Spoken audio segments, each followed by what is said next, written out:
Derivatives trading involves substantial risk of loss and is not suitable for all investors. Past performance is not necessarily indicative of future results. So stressful when the world's on fire. Good God. I can't look at this, guys. Like, my strategy is you buy it and you hope that you got a good spot. Yeah, but we all think you're crazy. You don't fight this. No way. The markets are freaking out and you don't think that anything is wrong? Come back tomorrow and I'll lose it all. Should be fun. Good morning, everybody. Sorry, I was reading something and I wasn't paying attention when the the intro was over. Anyways, we banned another bot on the Discord. Anyways, well, yesterday was all a lie. That's really what it comes down to. Everything yesterday was a lie. We had this big move in oil, and then it was all based on a completely fake headline, and I really wanted to know who it was at the Wall Street Journal that got suckered on that one and put out the fake headline. So now we're back to today, and the markets are kind of looking like maybe they're not going to do anything. I don't know. Like, if you come over here, I'll show you the charts. Oh, by the way, I got to remember, let's see here. There we go, huh? Now we've got the cursor so you can definitely see what I'm pointing at, huh? Okay, so starting at the treasuries, you can see here, like, look, range is just like, it's going nowhere, right? ES, going nowhere. Oil, big move down yesterday, higher than where we were yesterday now, though. So that's kind of interesting, I think. Yeah. Let me adjust the microphone here a little bit. Natural gas was up big yesterday. It was the biggest mover yesterday, actually. Gold and silver. Well, gold and silver are recovering. They've kind of been down a little bit lately, but the overall trend in gold and silver looks good, at least. Still a positive forecast, I think. And then we've got Kappa looking really, really, really good this morning. Which I'm curious. So yesterday we had some bad COVID news. We were moving down for COVID. Today we're going up, but I didn't see any headlines from coming out of China, so that's really curious to me. There must be some copper specific headline. Let's come back over here. Okay, here's the dollar on the down move, so that's good. Like, the thing that I'm most concerned about right now is if we get another strong rise in the dollar. We don't want that. And then the Bitcoin having a little bit of a run here this morning. I'm gonna do that. Also, I want to make it so that if I click, there we go. That's good. That way, I'm gonna keep that one on. That way, you know, if I make any trades today or any of that, you know, you'll be able to see. I'll be able to clearly say, yep, see, I clicked right there and then. So. All right, so let's go down through news squawks. Okay, this Wall Street Jesus guy is interesting, but he posts way too much stuff.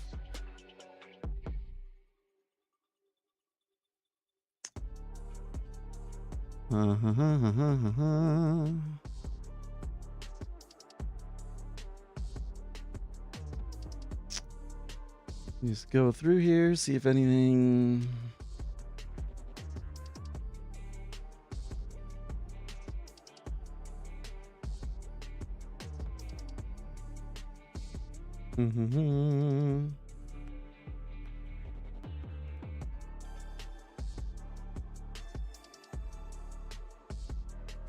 Oh, Nassim Taleb. So there was this thing the other day where Terry Duffy recalled the conversation he had with Sam Bankman-Fried like a year or so ago, where he basically called Sam a fraud to his face, and it makes Terry look really good. Terry is the head of the CME group, so that was interesting. You haven't watched that, you should go watch that.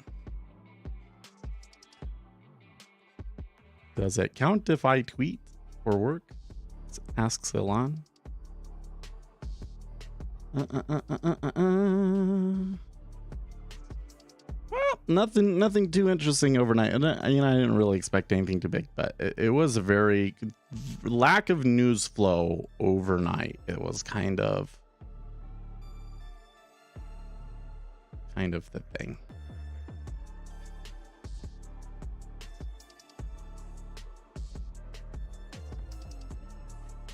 Wow, Jigsaw has a blog that is the top 5 funding firms, and they have a coupon for every one of them. You gotta be kidding me.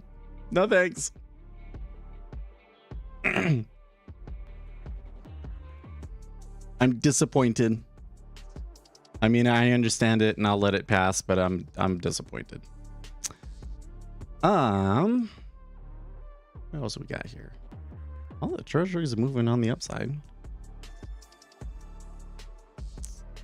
Kind of wondering, like, at the end of yesterday, I was kind of concerned that the thing was going to be the dollar starts moving up again, and that would kill the equity indexes.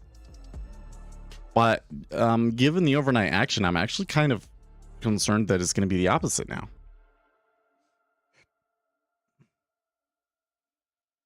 Well, we are getting some interesting flows coming into the treasuries here. It looks like they are selling overall the 30-year, but they're buying the 5 and the 10. I'm wondering if there is a steepener coming in here. They are towards the higher end of this range. There's a couple of somewhat larger offers above us. I mean, liquidity is still relatively light, but let's see if they get through these 1,000 lots here at the top. I'm just disappointed that they make a post just... I'm not a fan of the funded trader firms. That's why I'm disappointed. And I don't think that it feels kind of like sellout to make a post of all 5 of them with coupons.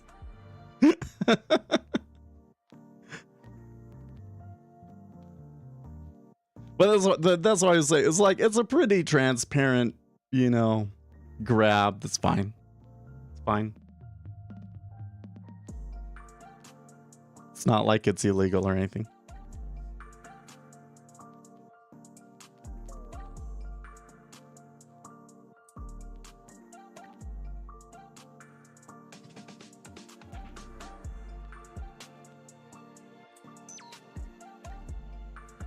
No, they're not lying. I just don't think that for most people it's a good deal.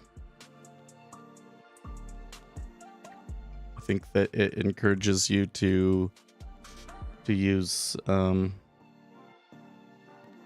it encourages bad trading habits by taking on excessive risk for the parameters of a retail trader.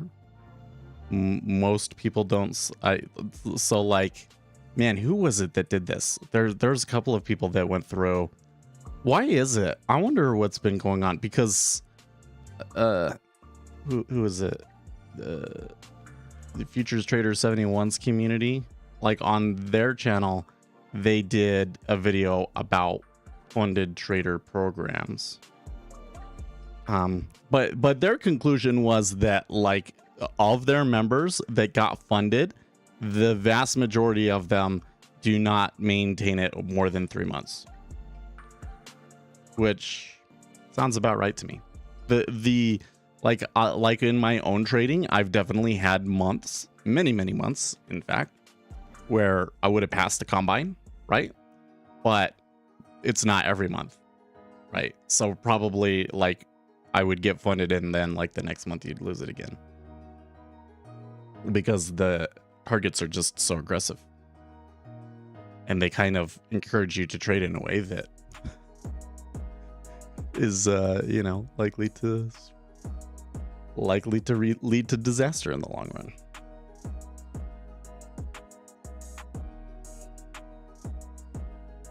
That's perfectly fine. Wouldn't you want to fund your personal account with these accounts? Think about it. I mean, I tried for a long time, didn't I? I suppose I could go back and do it again, but like, why bother? Now I have an account that I'm perfectly happy trading. And that's the thing, is that like when you're paying $150 a month,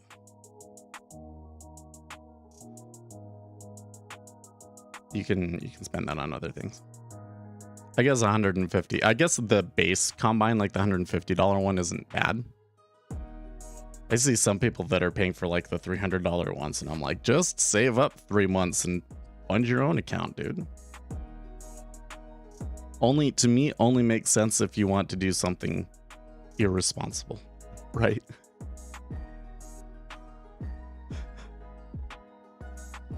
There are always discount sister.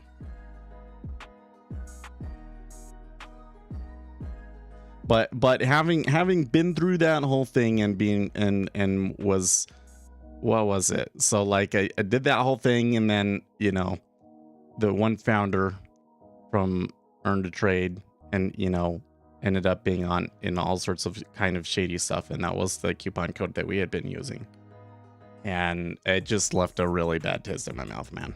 And I don't do the coupon. I don't, because they continually, maybe they've just been trying to market a little bit more, because probably as of late, funded trader programs are probably down in revenue, right, with the downturn and everything. That they've come to me many times, and I keep telling them, nope, I don't do the coupons. You want to sponsor a video, I'll do it, but I'm not going to do the coupons.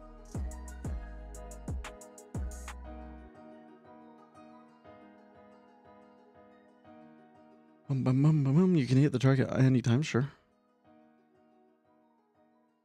Doesn't change, like, wait, what here's what's happening is, I mean, first of all, you're not really arguing with me, but we're arguing on the edges here, right? What's my main contention with it? What's the main problem that I have with it? I think that it teaches traders bad things. I think that you are better off funding your own account and trading your own account. So what is the argument against funding your own account and trading your own account on micro treasuries or micro ES or whatever it is? What's the minimum amount for opening an account? Well, I don't believe that the exchange sets any kind of limit, but the smallest account that I've seen that a broker will allow you to open is $400. Let's turn it into an argument. I disagree. Okay. Hey, let's go. What's he got? I'm gonna put my hands over here on the other side of the microphone. This isn't an argument. This is just contradiction. Treasury's still sitting there. There's not 1,000 lot at 15.5, but it's still just sitting there. Now, I think NinjaTrader lets you open up an account with $400. And listen, $400, you could trade 6 months with that. Like, if you weren't making any money and you were just trading micro tenure, you could trade 6 months on that.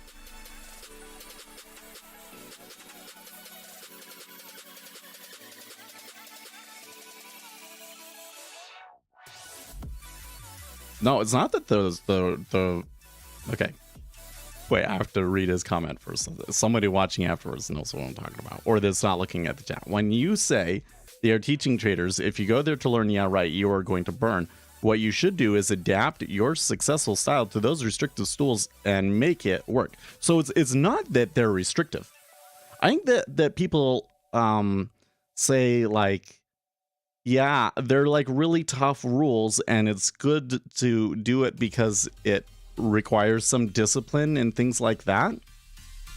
I don't think so.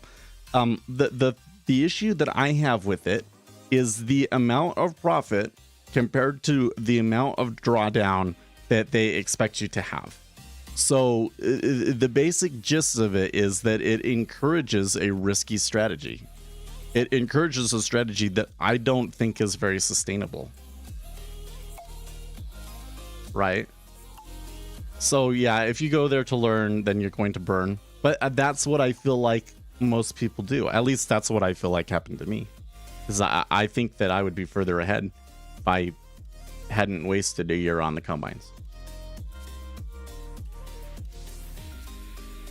I mean, open a CME exchange membership account. I don't know. I don't even know anybody that's ever done that.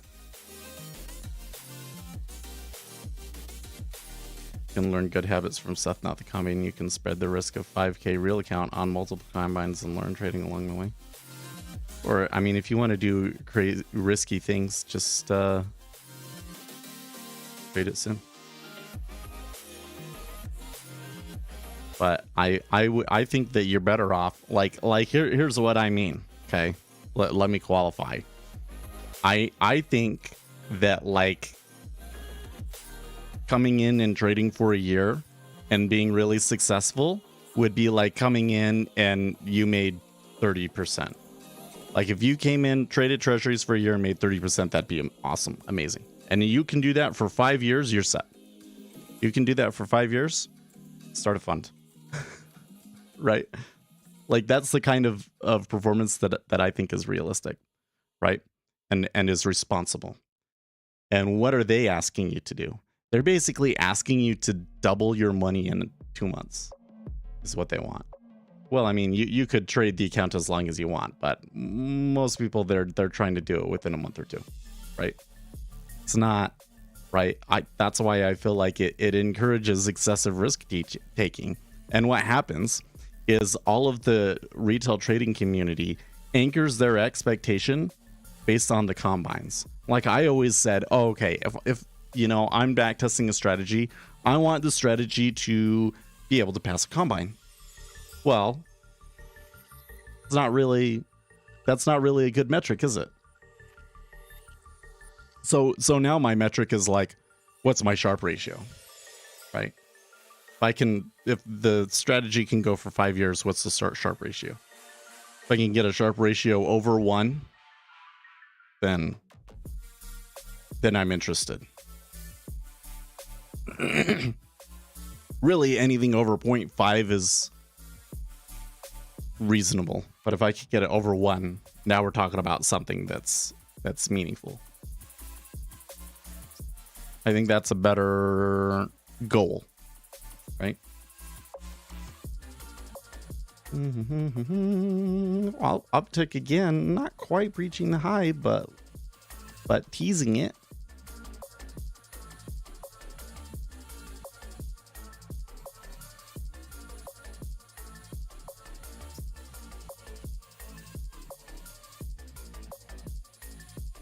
What matters is what you can do with it, and if it doesn't fit you, well, yeah, but the whole point, NASDAQ killer, is should I be helping to promote them?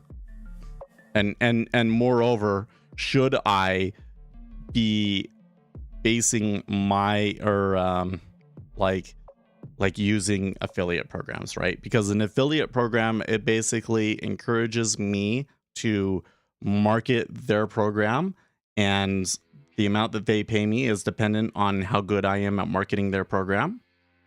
And that's why I said no. I don't want to be doing that. If they want to pay for us to make better content and they're just going to, you know, sponsor a video, then I'll do that, because that's just something that helps the channel out straight up, right? And everybody can look and say, well, this is who sponsored it, but you know, they can do their own thing. But I don't want to be in a position where I'm basically, I'm encouraged to promote the combines so that I can make more money. I don't want to do that, right? That was the whole intention. Yeah, it does. What do you mean double their money? So you can lose max $2,000, right? Like the default combines is normally 2K drawdown, 3K top profit target, right? So even though they say it's like a $50,000 account, in reality, it's a $2,000 account. You can't lose more than $2,000, and you have to make $3,000. So it is basically like doubling your account.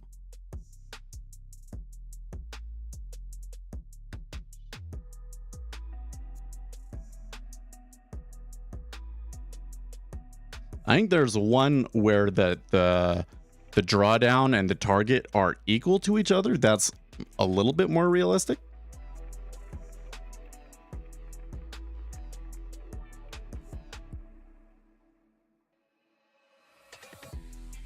Okay, so the number of lots you are able to trade, 6 times $500 for each lot means it's a $3,000 account.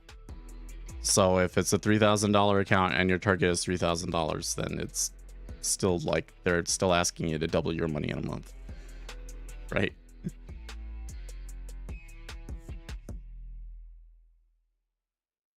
And then the other thing that's about it that I think is so crazy is like, okay, so you get past that point, then they want you to continue scaling up, right?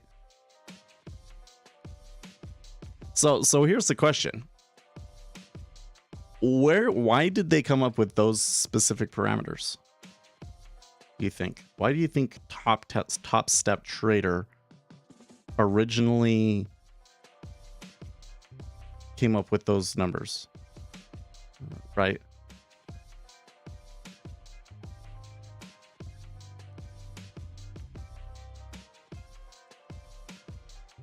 At this point, I think you should sell everything in your channel if it's legally registered.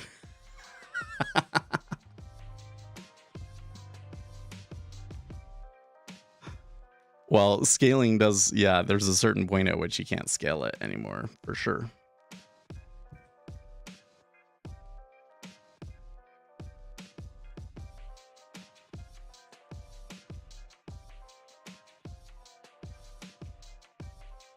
They still lost 6 lots there. I mean, you could go and you could say, what's the maintenance margin on those, right? So if they're allowing you to trade 6 NQ and that's like 2,500, right? Then you're talking about a $30,000 account. It's not really a 50. There's no way you get that out and you come up with 50K. I don't even know where they got the 50K number from. Oh, look, there's a breakout new highs. That is a recovery of some action just before the open. So that's not a significant, even though it's a breach of the regular session range. I don't think that the treasuries start doing like anything like, oh, wow, this is really going until they breach 18.5, but they're like right on the edge of it. So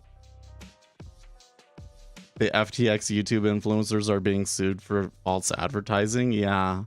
You know, you guys have any idea how many cryptocurrency bullshit I get emails about and just ignore? Like, I mean, obviously it's died down the last 6 months, but in 2021, it was like literally every day. Literally every day.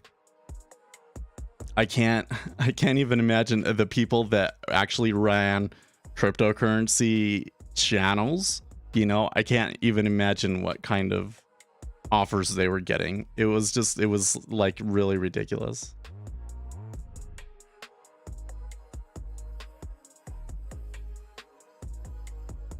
I'm over at their Discord and I constantly see people throwing Hail Marys at each combine hoping to, well, but like that's the thing. So here's my take. Okay. Like here's how I would do it rather is I would say you can pay for a whole quarter.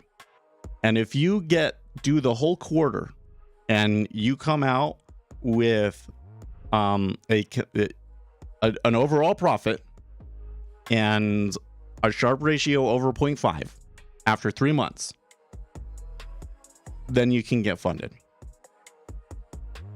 That's the way that I would do it. Because like honestly, if you really want to make money, well, I mean,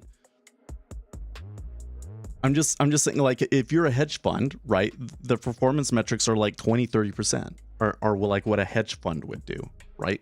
So if I'm trying to get that same or better by like funding a bunch of different people, really what I would want is the most consistent people, right? Like it makes absolutely no benefit to me. I'm not going to really make very much money, if any at all, from funding people if they're not consistent. If they get the combine and then within 2 months they blow it, or sorry, they get the funded account and they blow it within 2 months, then I'm not really making money on that part, am I? I'm just making money on everybody trying to pass the combine, which is basically what happens, right? So again, why did they come up with the performance metrics that they did? Why did they, that 2,000 and 3,000 Was it just they said, well, in a month I feel like that, in a good month I can do that. So that's what our metric is going to be, like the metrics just don't seem picked very well unless the objective is to maximize the number of people that blow the combine. If they fail, they start a new one, and most people over there have several combines running. So if they fail one, they already have others running. Yeah. Well, but that's totally the way to do it. Right? Just have one strategy that only goes long and one strategy that only goes short. And in a month, one of those will probably win. Right?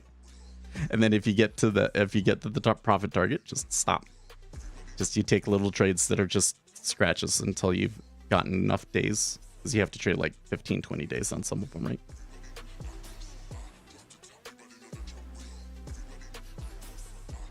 I'm only interested in promoting stuff if I think it's going to help you. And I really don't feel that the combine helps you. I really don't feel that the combine helps you. Unless you're doing what Lucas is talking about. Right? So I'm all about, any platform. My favorite are the platforms. I really enjoy looking at the different software, and I love it. I love it when vendors come to me with new versions of their software or a completely new package altogether, and going in and doing a deep dive on it and figuring out what's different and what they could change and things like that. I think that I would really enjoy making my own platform, but I think that I would need a lot. I would need a lot of upfront funding to do it. I need somebody that's willing to invest like $3 million into it.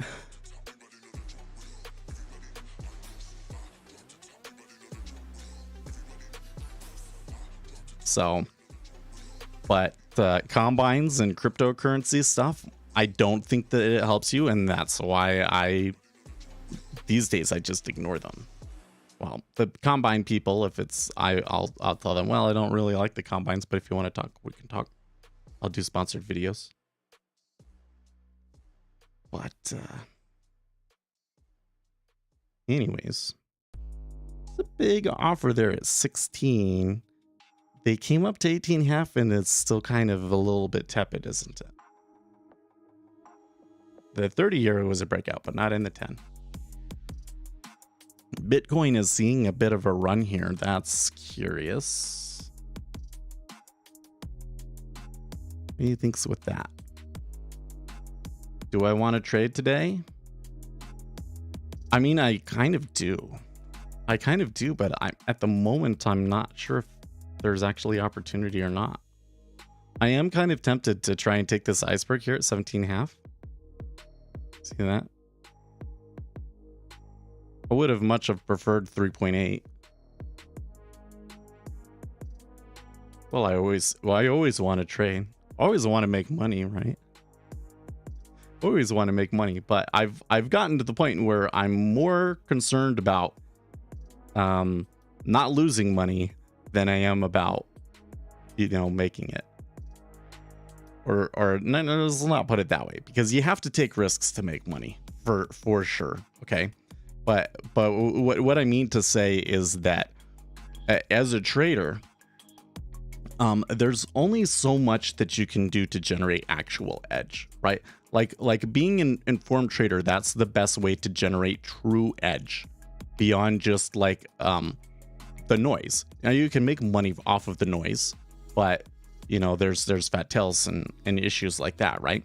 So if the edge that you can get is very, very limited in terms of like being able to predict where it's going to go and that sort of a thing, then the thing that's really going to be a key deciding factor in whether you're making money or not is going to be your ability to manage the risk, right? It's going to be your ability to come in and say, okay, this is not a good time for me to trade, and this is, right? So I'm more concerned about if I take a trade that it's actually a situation where it was worth taking a trade, that I had a reason to be taking it. I had a good idea of where it was going to go, etc., etc., etc. Said in the beginning of the channel, there is no information flow. Yeah, well, there was not very much news overnight, was there? There was not very much news overnight. We are seeing some movement in the treasuries that suggests to me something's going on, though. So let's just sit tight, huh?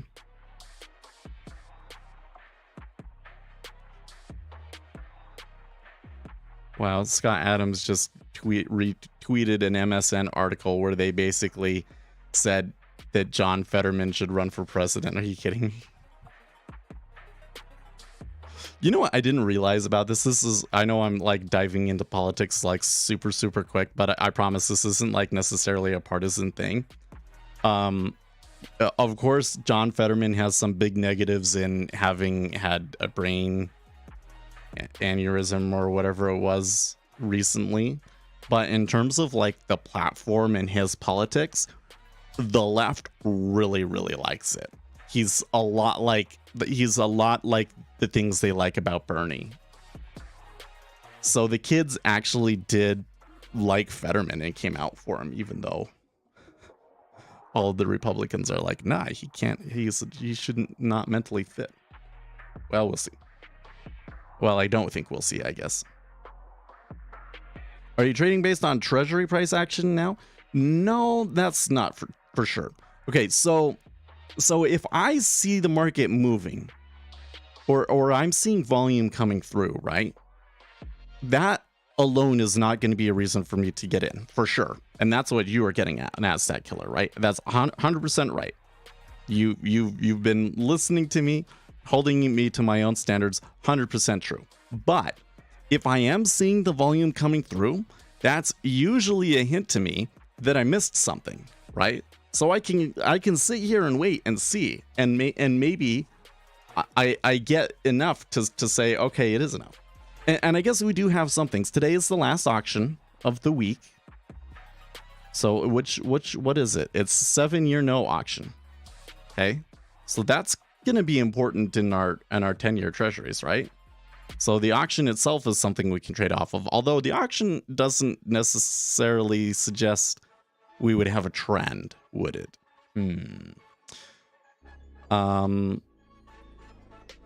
There are a lot of things, though, that kind of make me think that Tuesday is going to be tight.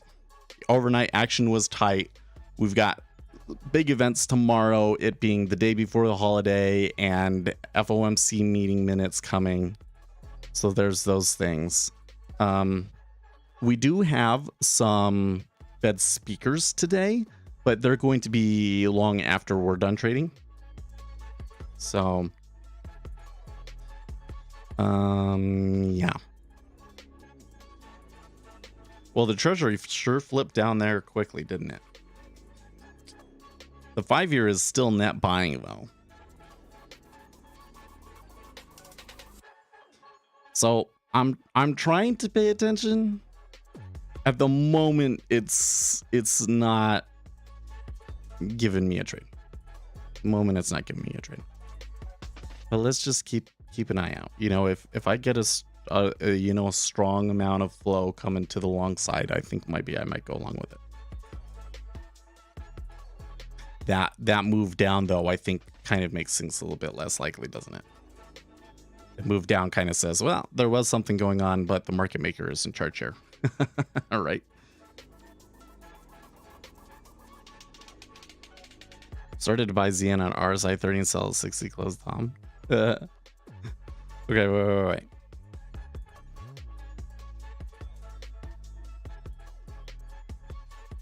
You shouldn't have said that, because I'm in the mood. I'm in the mood. Let's back test it. Are you talking about on a daily basis? Or are you talking about on like a 5-minute chart sort of a thing? Okay. Bands. Or no, actually RSI is which I forget where it comes up, which one RSI comes out of.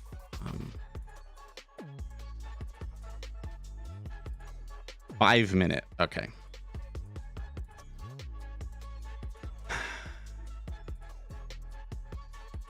I have to find my strategy here. Hold on.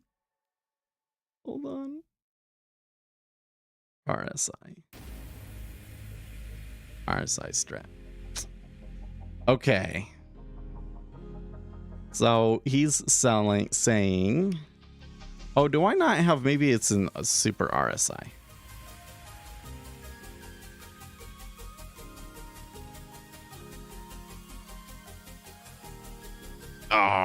Okay. I thought that I had maybe I had a version of it earlier that I goofed up. Oscillators, RSI strat, 70 and 30. So what we need to do first is we need to say ninja script property public int, what should we call it? Overbot get set ninja script property public int underbot get set. Okay. And then let's see here. So if it crosses above the 30, then we're entering along.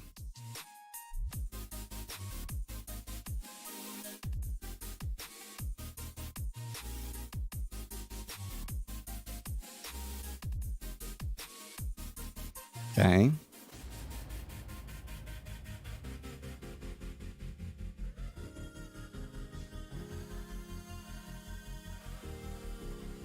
Now, how are you determining days not trending?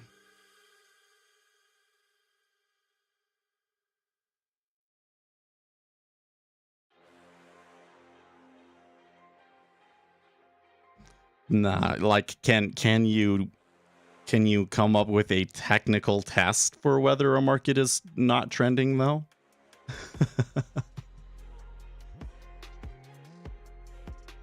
Zian. 5 minutes. Oh, not super RSI. I was just doing regular RSI. RSI strat. Okay, so overbot will be 60. Underbot will be 40. Right?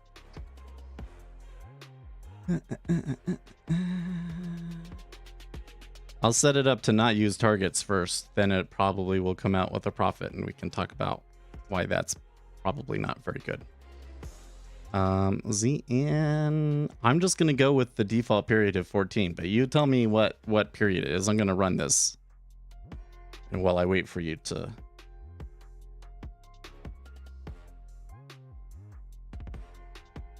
Oops, I set on underbot to 400, not 40. 7 days.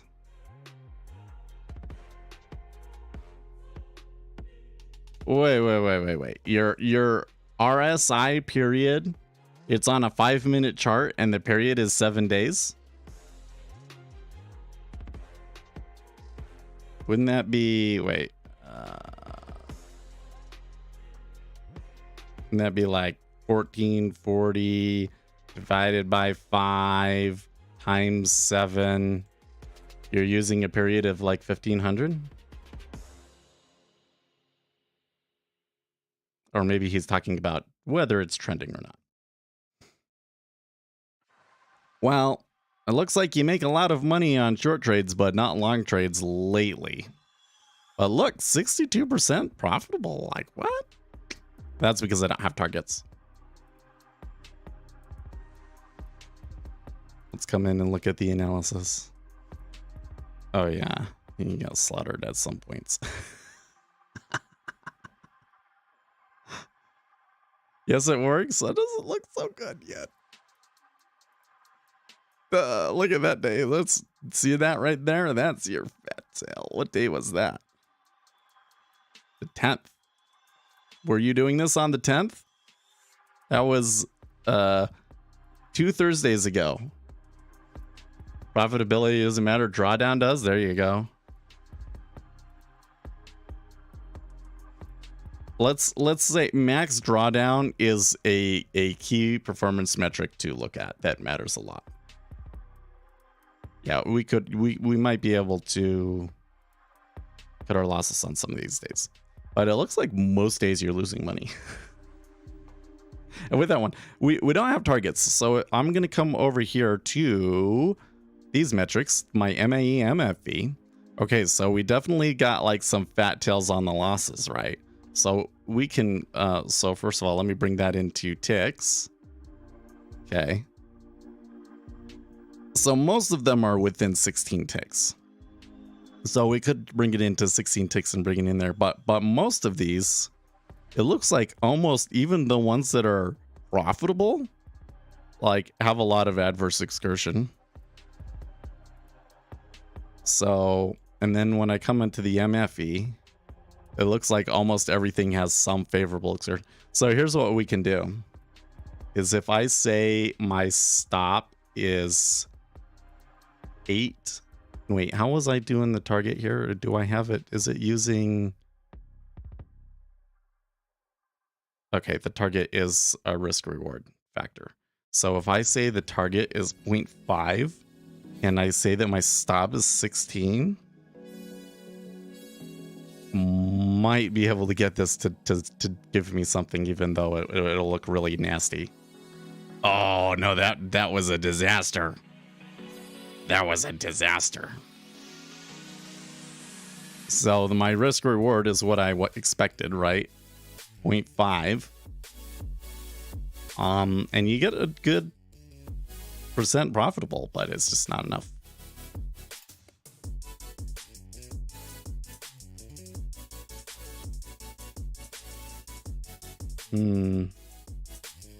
Just there's too much randomness in that sample. There's a real skew to it here. You didn't know you could do this in Ninja? Oh man, Ninja Trader has such a great backtester. I mean, if you want to test like purely price based factors, like a strategy that's purely based on price, pretty good. So if I do like equal risk reward,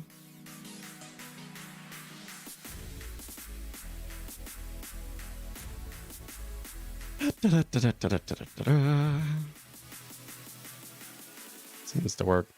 Well, so now what we can do is we can try and optimize this part of it. So we can say minimum stop of 4 and maximum of 64 for kicks and giggles, and increment it by four ticks each. And then the target, we will use a minimum of 0.5 and a maximum of 10. So that means that there will be one strategy where the stop is really small, but when it runs, it'll really run, right? And we're going to increment that by 0.5. So that should give me quite a good number of different strategies that are going to run here. 320, but it should be able to churn through that pretty quick, given how quickly it was doing just one, right? Da, da, da, da. Oh wait, did I not like that?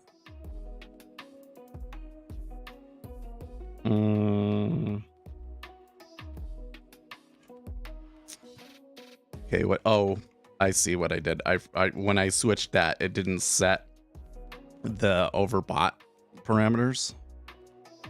60.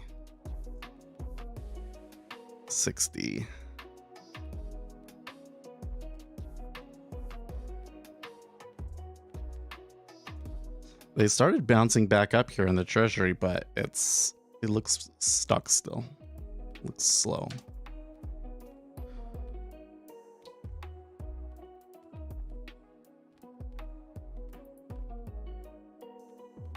There we go. Now it's actually doing something.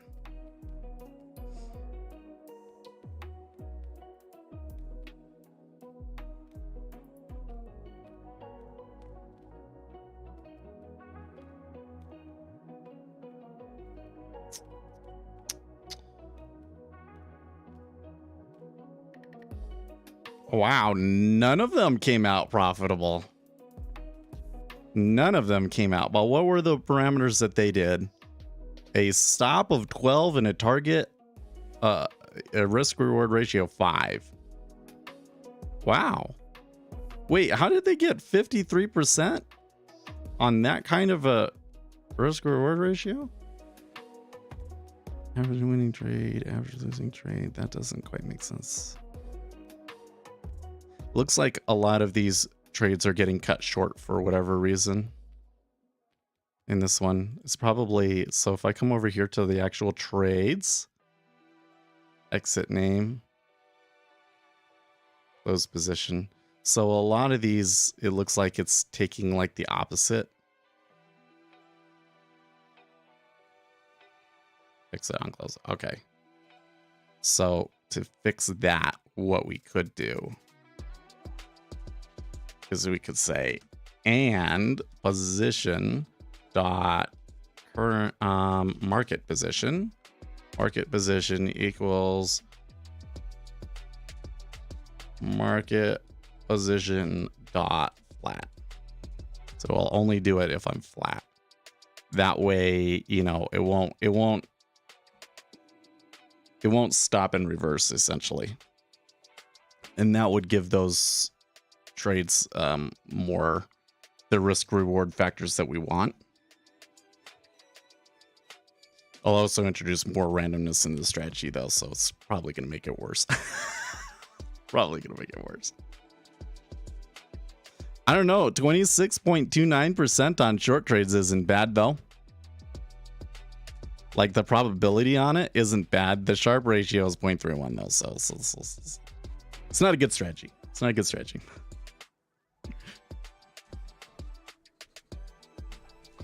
Now Ish had a qualifier only on range bound days, but we would need to sit down and say how we would determine that we're in range. Oh, hey, I got one of them to do it.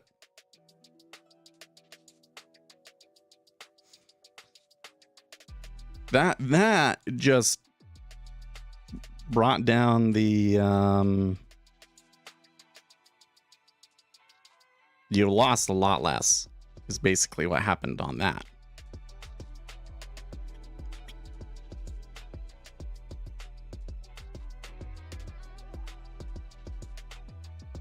Within the levels of the day before. But do we sit down and we say if current okay. So if we have a day where we're like range bound, we're going sideways, and then it breaks above the previous day's high, then I no longer trade that. Is that what you're saying? I think we could program that. We'd have to program that though, and I'm kind of wondering if we need to pay attention to the market. Okay, so to do that, here's how we're going to do it.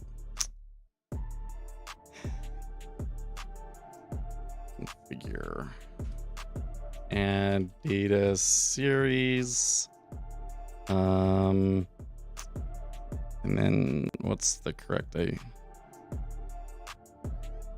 bars period type dot day comma 1. So now we have a 1 day data series on top of here. Okay, and then we're also going to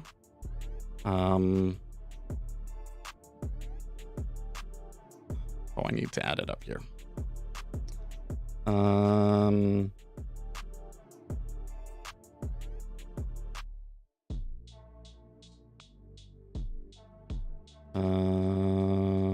Prior day, open, high, low, close.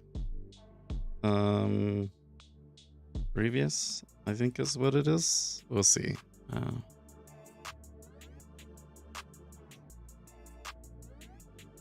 Previous equals prior day, open, high, low, close. Oh, dude, I totally remembered it correctly. And then bars array of 1, so that we're doing it on the daily.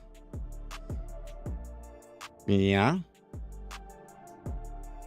So now we have to say if close of 0 is less than previous dot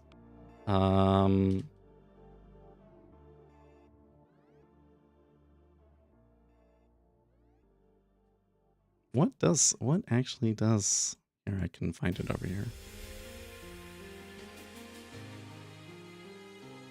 I broke it. Prior open. Previous dot prior high. There we go. Prior high. And close of 0 is greater than previous dot prior low. And it'll be not will it be of 0? Yeah, it'll be of 0.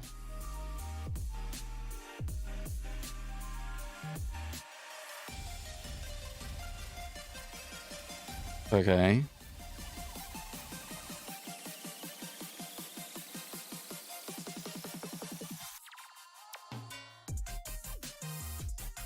Then we'll have this all, then it's, so if it's within those parameters, then we'll do this whole thing. Oops. Wrong button. If it's not, else exit long, exit short. So if it starts trending, you'll have to interject, this is a dangerous setup. It is. Totally.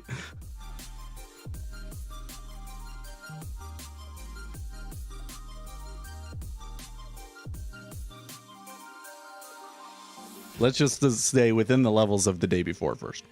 See if my code worked there. I'm going to be super impressed with myself. It compiled the first time. I'm going to be super impressed with myself if we get results. It's probably not going to work. Yep, it didn't work. Like it's taking a second to load here, but it looks like that change didn't made it so that it doesn't take any change trades. Close is, oh, okay, wait, did I get this wrong? Close is less than the previous high, and the close is greater than the prior low. Does that never happen for some reason? Wait, then maybe there's a different error going on here. Ninja script output. Oh, yes, I gotcha.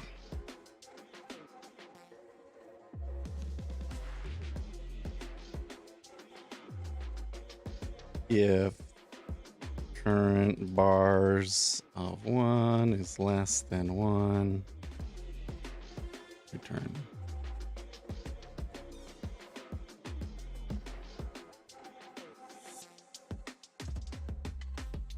Less than prior low would be it's trending, right?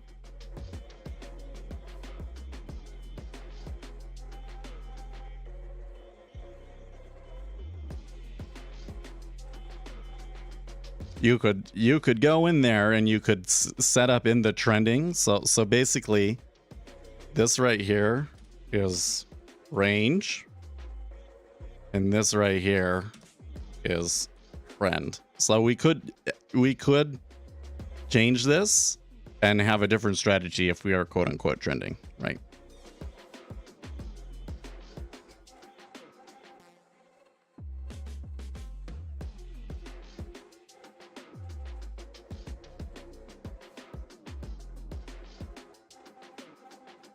Okay, let's see if that... Oh, it's taking it a long time to compile.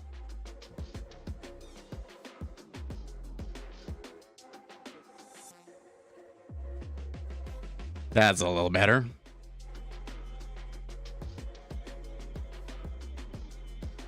I always forget to check for that, you know, there's not enough bars condition.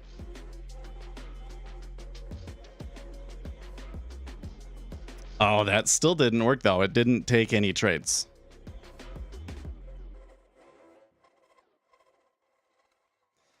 None of them took any trades. Well, so first of all, I probably shouldn't be doing it on an optimization. Should just be doing it like that. Right? Da-da-da. Okay. What am I doing wrong?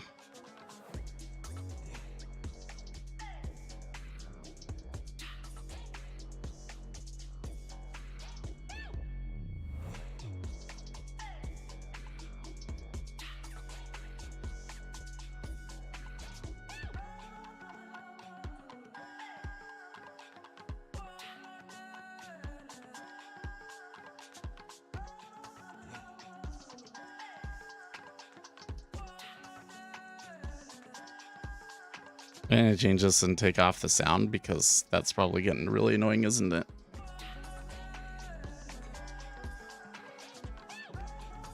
Okay. So if I run that, do I see my print message? No, I do not. Okay. So something about this it does not like. Oh wait, what about this one? Print. Oh hi. Oh hi 1.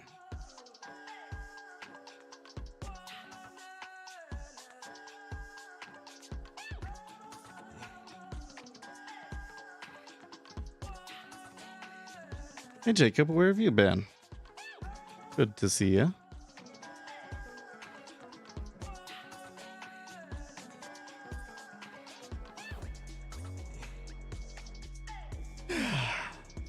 Okay, that didn't print either.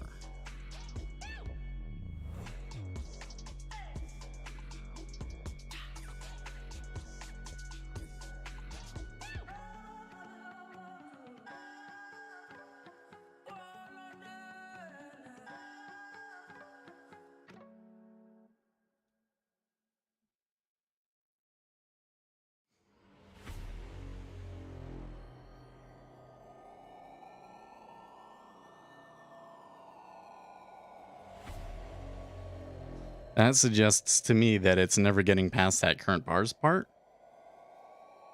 So I've probably made a really dumb mistake in here somewhere. Oh, no, wait. I do get oh hi 1. Never mind.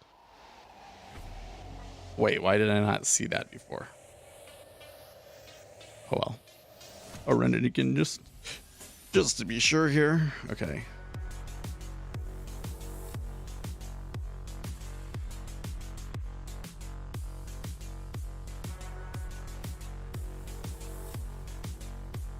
So what I really want to do is print close of 0. Oh, actually, let's try it this way. Maybe it's closes of 0, 0, 0.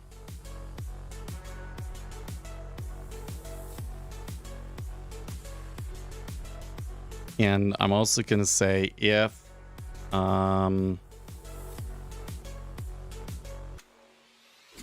or bars in progress does not equal 0.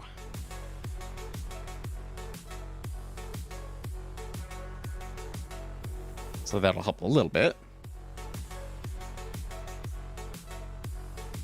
Just doing my own thing. Switch to TT level so far. You're still squeezing. Well, so we're still doing okay for the year, but we did take some hits past 2 weeks, so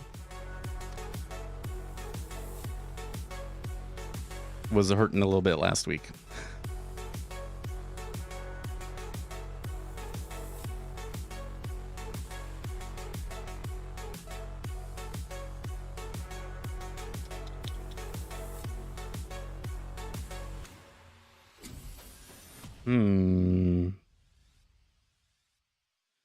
Okay, so now I'm gonna come in here and so I can say print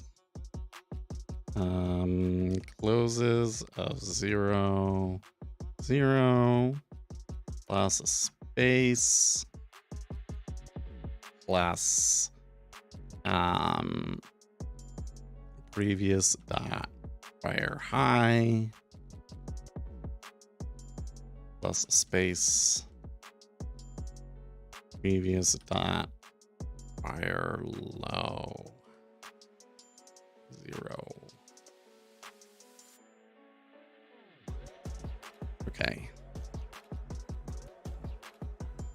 Had my biggest last. What you gonna do about it though? Yeah. Well, yeah, it happens. I think that with my strategy, like I'm still not enough trades to really be outside of, we're still within the margin of randomness. We're doing quite well for a while though.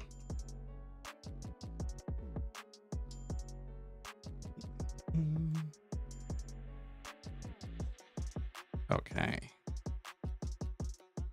Okay.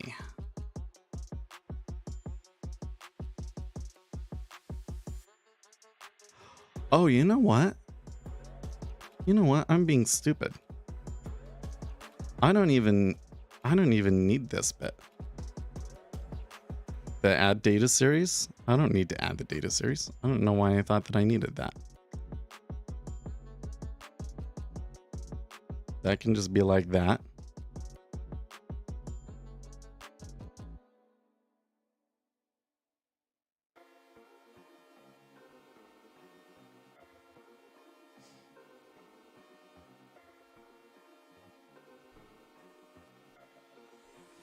Yeah, for me, I think that what happened was as soon as that CPI came out and, like shifted the market, I haven't figured out what the market is at since then. We did see the treasuries go a little bit higher. I think I'm still a little tepid. I might have been able to take advantage of that if we weren't screwing around with back testing, but it's okay.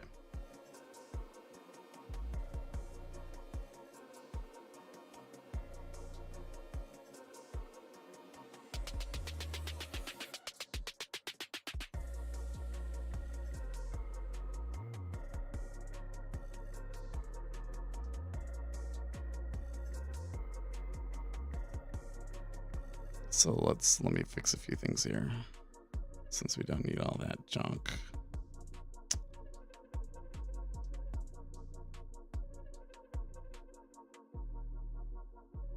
Yeah.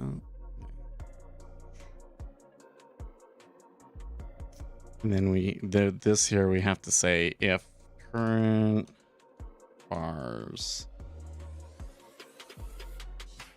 if current bars is less than, how do we do this? Basically, I have to tell it to not trade on the first day, right? There's 140 minutes in a day. Divide by 5, 288 periods. So I think if it's less than 288, but we'll see. Return.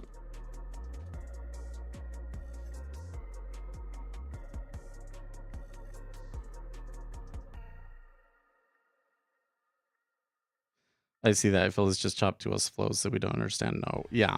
It's just like what is going on in the market right now.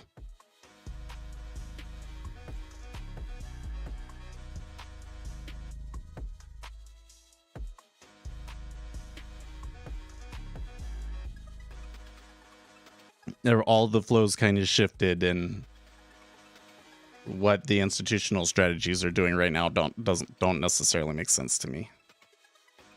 So like the treasuries have been buying here, came up to the top end of the range. It's still not quite enough for me to be like, oh yeah, they're gonna buy it today. But if they are buying it, I'm not 100% sure why. There's an auction today though. Ah, there we go. Now it worked. Okay, so let me come back here. 931 trades versus oh no, that's interesting. It actually ends up being less trades.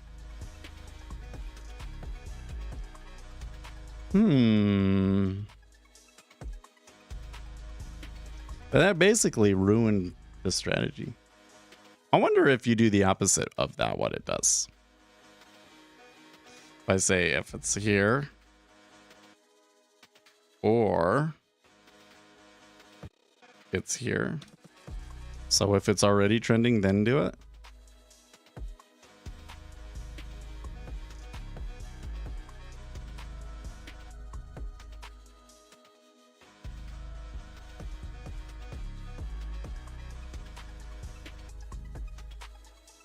Oil seems to be the best convictional mover late.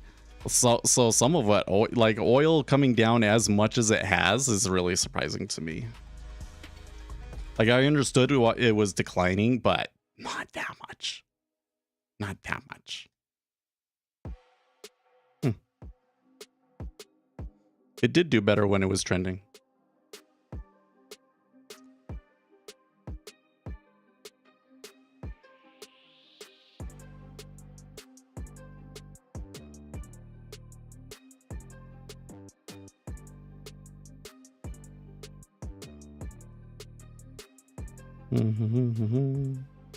So if we say we're trending up, then only do this one. We're trending down, then only enter short.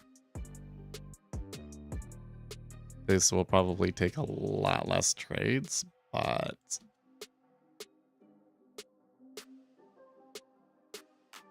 probably will do better.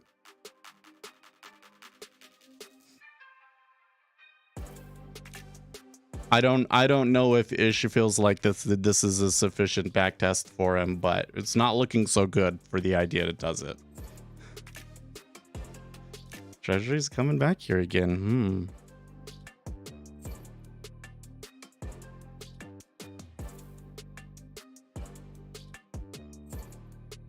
There we go. So how many trades did that end up being? Oh, why is it not showing up down? Okay, there we go. Only 176 trades though. Okay. So now let's come back and do the optimization. Oh, you know what? Let me come back in here.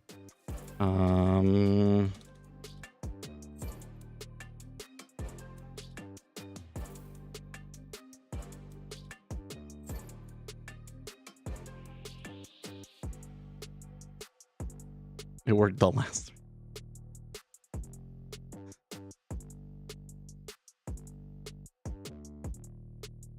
In the big picture, I don't know why it's moved so low though. This past week, well, what happened yesterday was bullshit.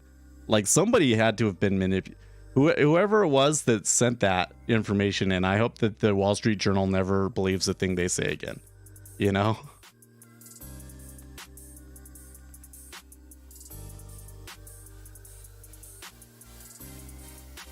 Oh, how come it's not giving me? Okay, well, whatever.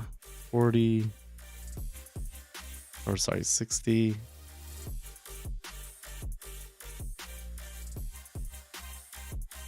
60. 40. Come on, 40.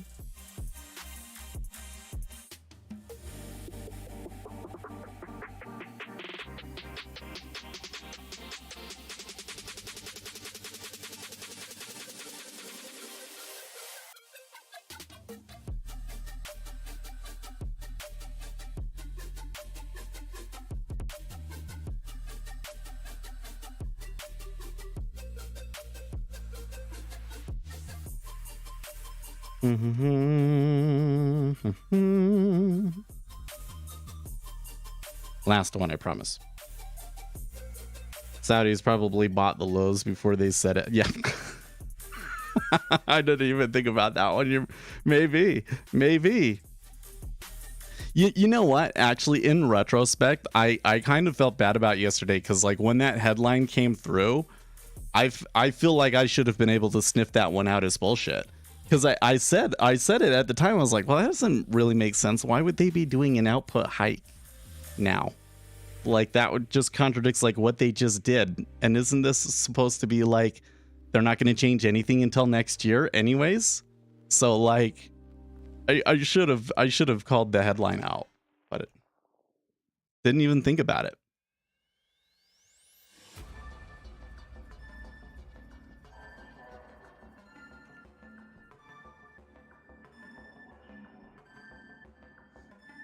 I think I might be getting low on memory or something. Why is this particular run of it taking as long?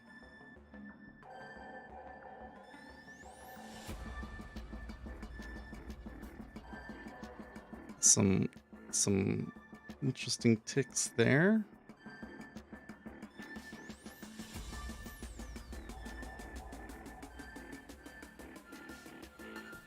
Almost there.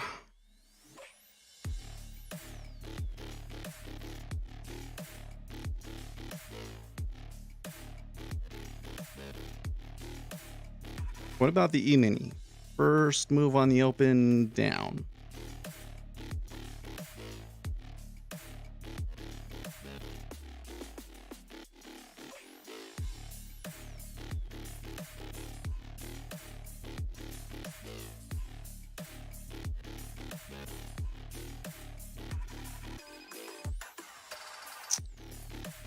Hey.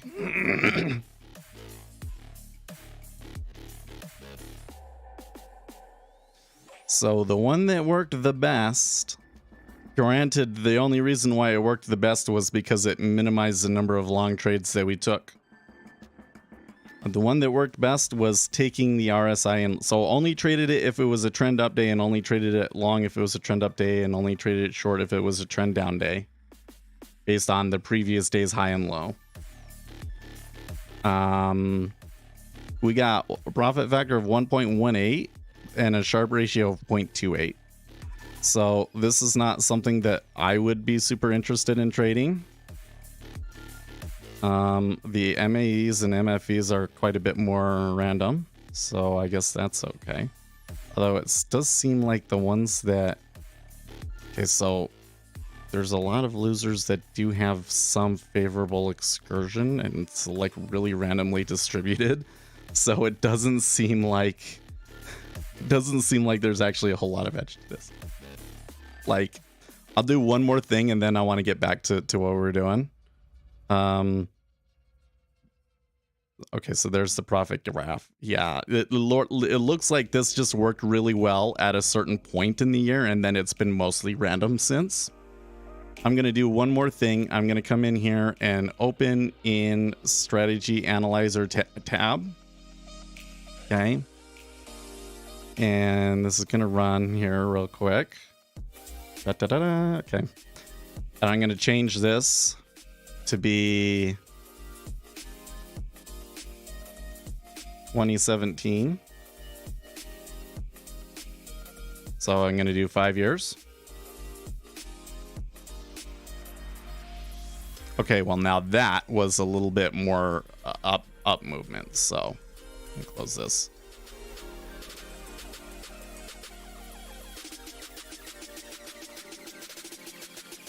Yeah, 80 would have been a good spot. I don't think that they ever gave me 80 again, though.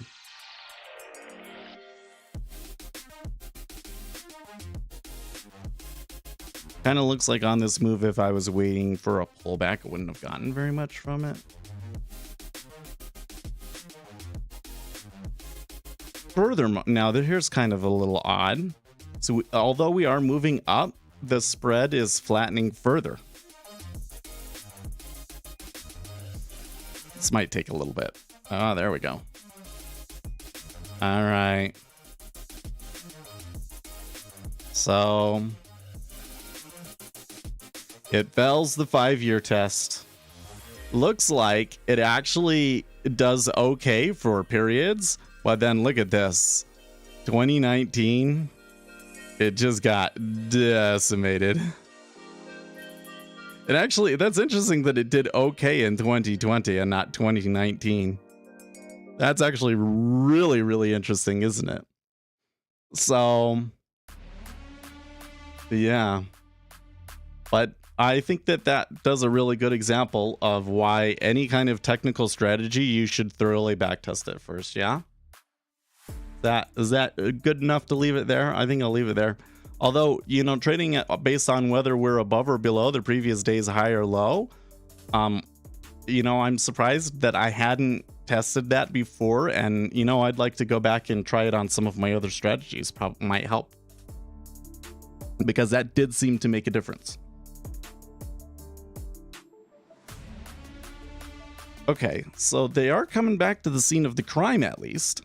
It's not very much pullback in the micros, though.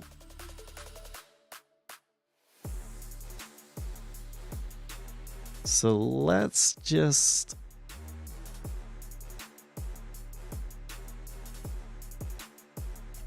Saudi Arabia, UAE, Kuwait, and Iraq have all denied reports that the group is in talks to ease cuts by 500K. Baba Ayasino retweets and somebody.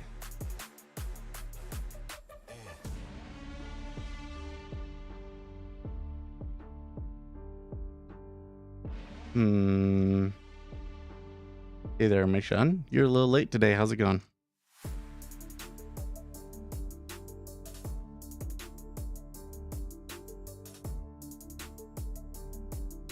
So I'm not actually liking this flow, even though it did move up pretty good. It's fallen back into this hole really hard. Let's see how the 10-year trades against these 1,000 lots at 18 and 17.5.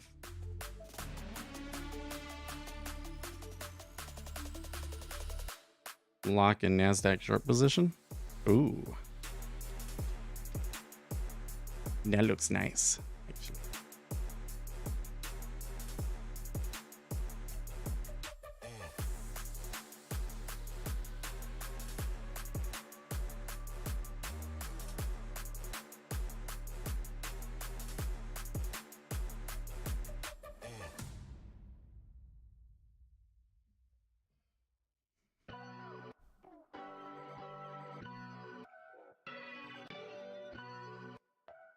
$377 trade at 18.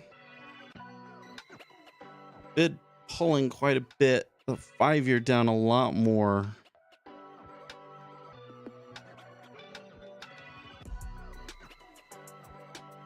ECB Simkis 50 basis point and 75 basis point hikes are both possible in December.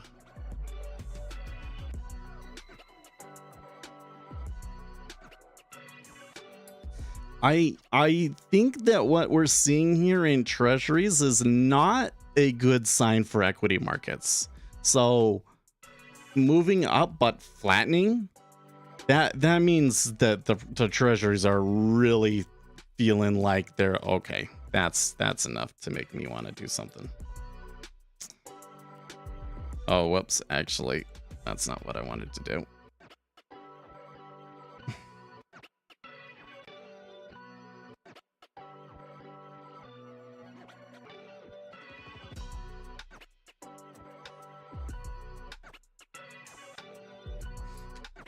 That was a very, very aggressive buy there.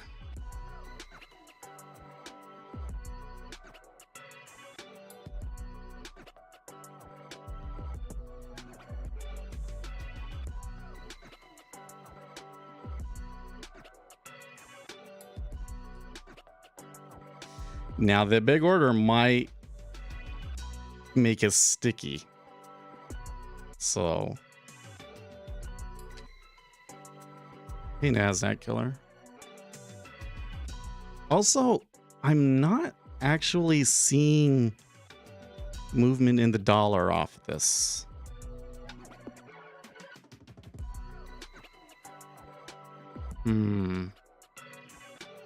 We actually were able to get it to be profitable on the year, but not over 5 years. It was a pretty interesting graph because it was overall, it would have periods where it did really good and periods where it was flat, but then there was just this one period in 2019 where it was just a complete disaster.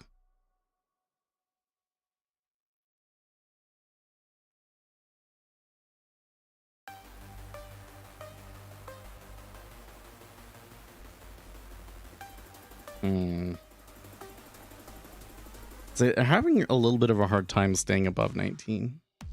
Like, you're not getting strong bids there. So I'm worried about liquidity hole. What is gas? I'm not sure I understand what you mean or if I've heard of that before. Or do you mean Gaussian?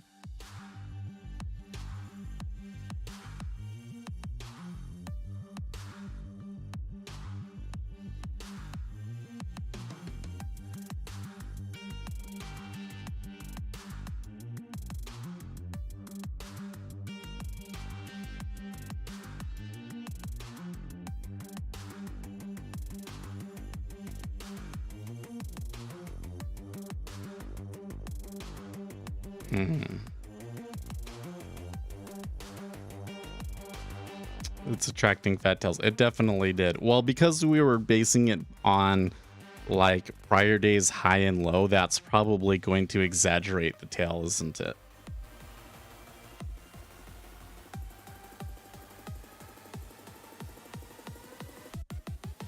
I just googled it and got that it is gas. I've never seen or heard of that in trading before. I'd have to look it up. Now's probably not the best time. Actually, maybe now is the perfect time. It's probably going to sit here and chop now.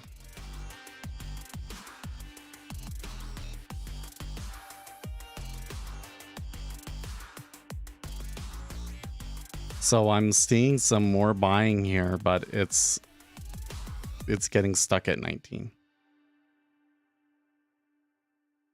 Okay, so there was a strong take. They weren't able to clear it at 19.5.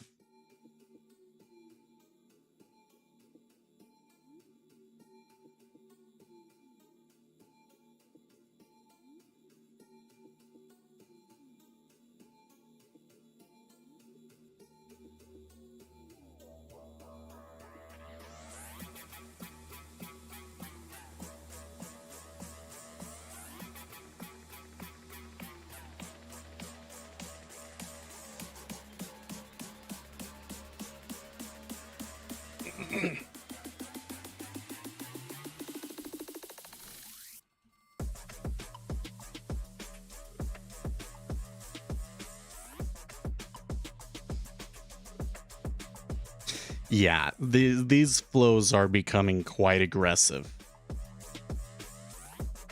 Do you see front running as a way that HFT are running now? I am on Jigsaw Beta 2. I think that there's a newer version out that I need to check out, but it doesn't have any new features. It's just bug fixes. So I think that in futures, it's, you know, like the front running thing, like the payment for order flow, that's kind of like a completely different thing. That, you know, you can't do the same thing when all of the orders are submitted directly to the exchange, right? So not that you can't like quote front run people per se, but it's just as different.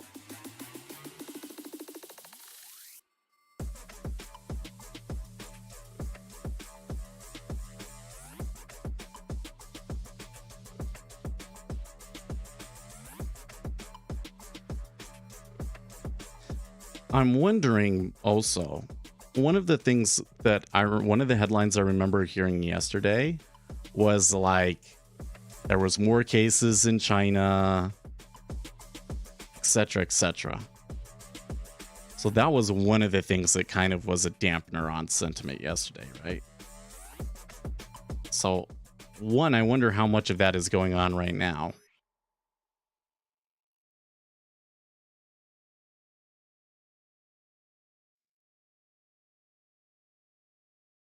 May well be one of those days where we don't look back in ES.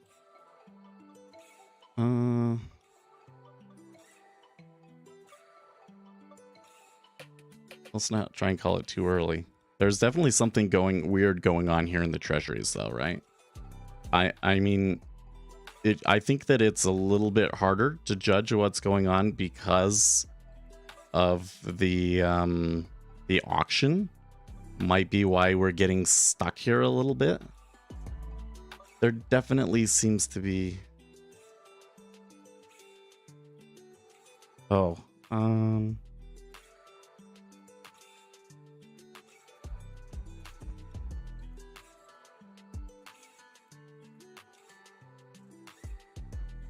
Jigsaw version 4012.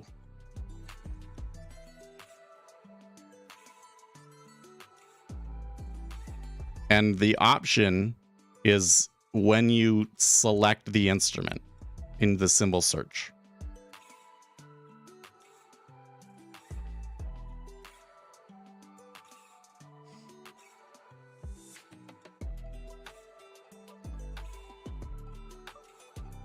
We need something higher. They can take the top.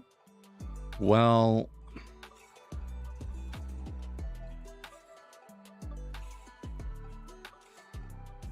I'm always hesitant to make really conclusive calls like that, right? What I'm seeing in the treasury is not a good sign for the S&P 500. That could be all there is, and we've already touched the high for the session in the treasuries. That's entirely possible. But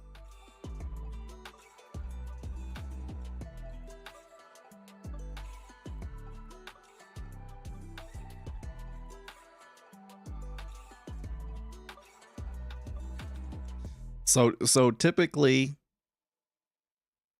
when we're moving up, we've been steepening, and when we're moving down, we've been flattening. Now we're flattening and moving down.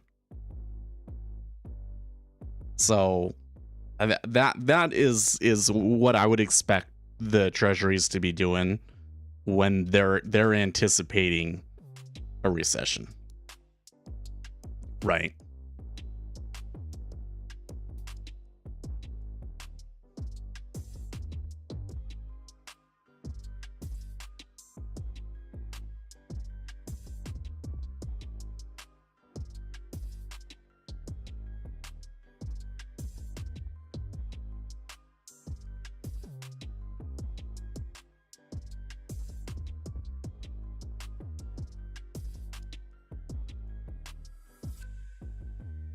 Basically, the long-term maturities, the interest rates on the long-term maturities are dropping faster than the short-term maturities,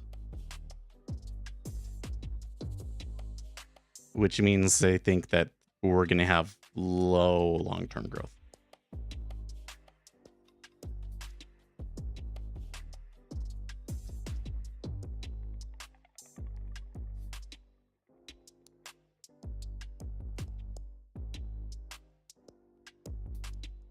And I'm still seeing a lot of shuffling around between them as well. So there's still some spread flow coming through.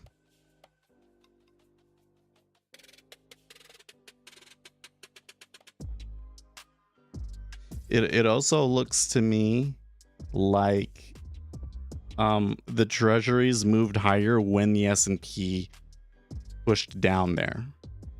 Now, the one thing that I don't see is the dollar moving. If the dollar was moving, then I would really be like,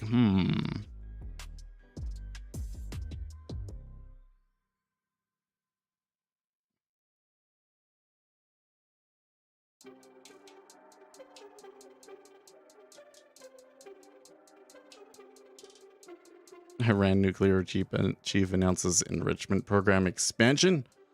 Oy. Not sure that's too relevant to the markets, but it's not a good headline.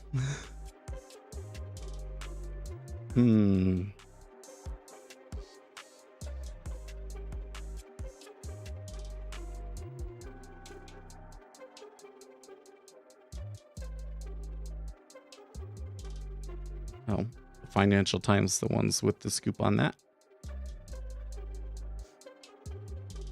Well, I'm gonna take the tiny loss on this because I'm not getting any favorable excursion.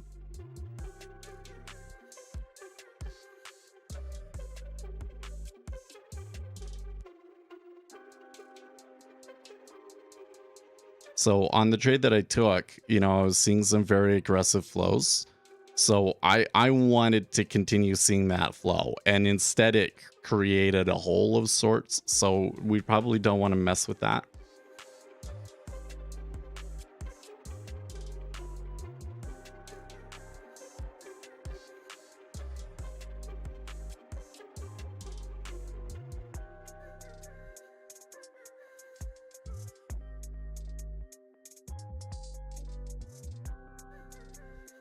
Also, in 5 minutes, we get Richmond Fed Composite Index. Previous reading of 10, expected reading -8.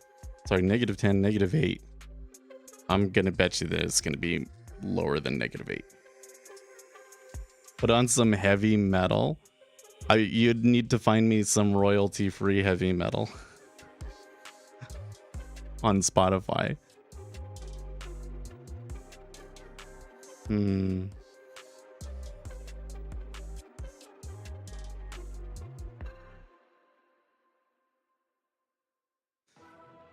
So with the treasuries moving up but flattening is maybe not helpful for us in the micros. It kind of means that what I really want to do is short the 30-year here, right?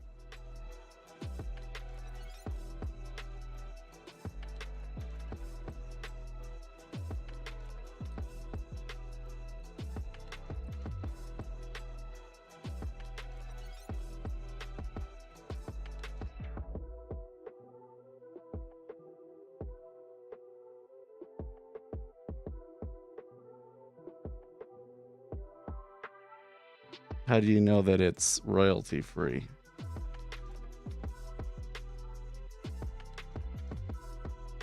Oh, because it says it's royalty free heavy metal and rock music.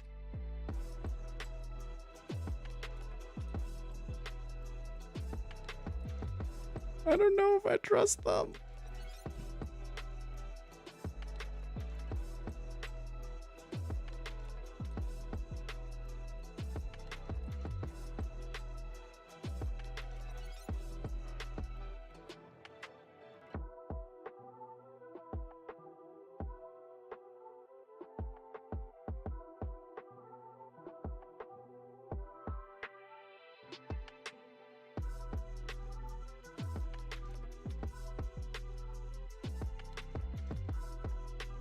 I don't think I'm gonna like it. I like my techno.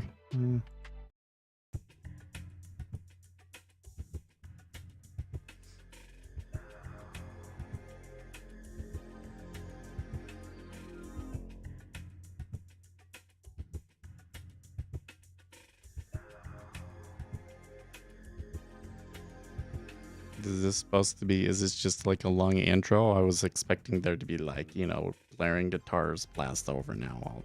You know, hasn't happened yet. Okay, there we go.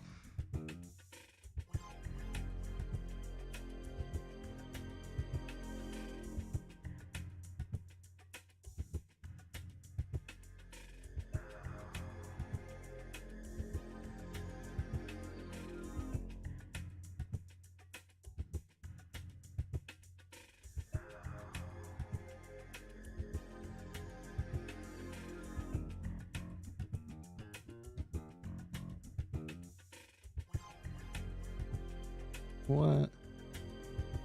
EU proposes cap on oil futures at $271 a barrel. I mean, that's really a lot higher than where it is right now anyways, right? So,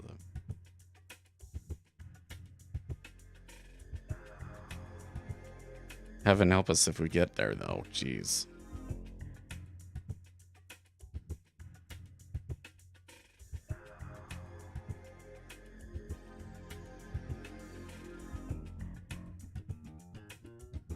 Okay, so they did give us 375. We should wait for the news here, first of all. Remember, they were looking for Richmond Fed -8.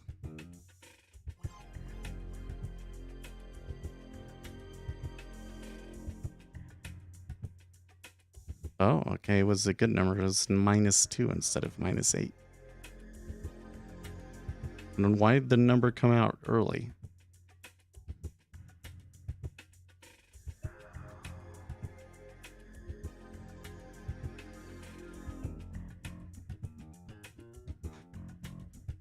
I'm not feeling this song, I tell you that.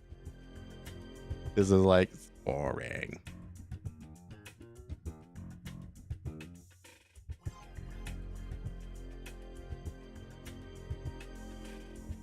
The jigsaw colors, you know, I probably wouldn't have chose. I like my orange and blue. Guess I could go more for the Jigsaw's blue instead of my cornflower blue, but... Well, you guys, people wanted the candles. Go full Excel.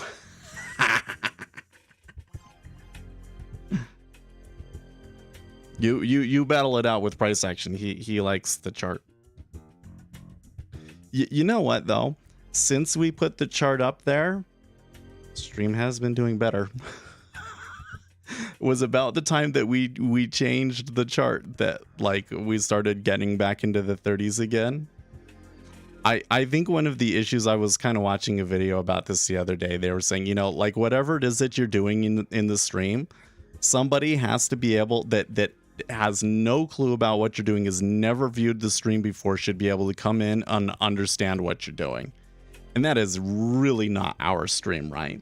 There's probably a lot of people that are like, oh, I'm super into markets, but then they come and they see the stream and they're gonna have no clue what is all this stuff, you know?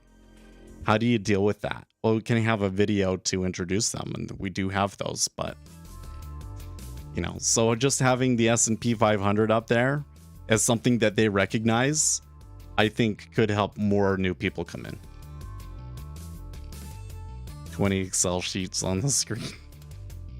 Well, that selling there at 17 is a little aggressive too.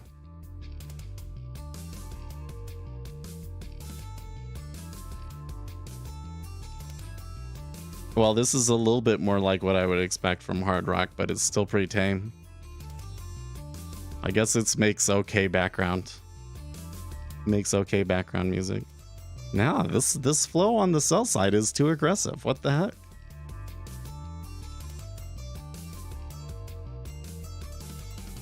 Super strong buy and now super strong sell.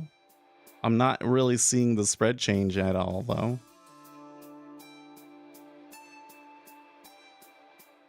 Great spot to reverse if we want. There you go. Now that's some Hard Rock.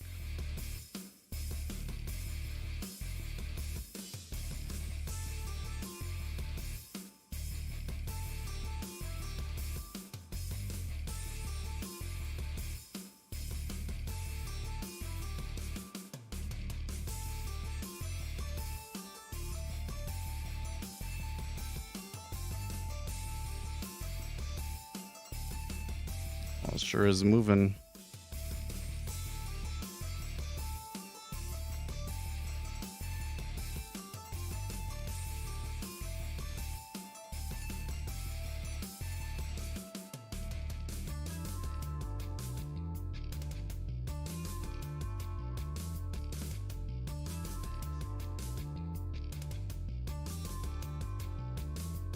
Okay, so I think I should know that some of those takes on the downside did feel aggressive, but the overall flow is still to the long side. It's just on the 5-year is where it reversed. Oh, actually, it's flat in the 10-year, but not in the 30 and the 5. The 30 really reversed, but the 30 was like up a lot compared to the others. So this move might just be mean reversion. I'm not sure I can read too much into it yet. That just based on the price movement alone, it kind of makes me feel like maybe they're gonna reverse, but maybe the upside is over. S&P 500 did turn up. That's another thing. So it looks like when the S&P 500 turned up, that's about the time that the treasuries started turning around. I'm still not seeing super strong flow in, well, not flow. I'm not seeing much change in the dollar, right? The dollar's still kind of within the range. It is on the downtrend at the moment, but I'm not, who can say if that continues. Shall we call it a day? Let's just wait. Always gonna stream until 9 o'clock.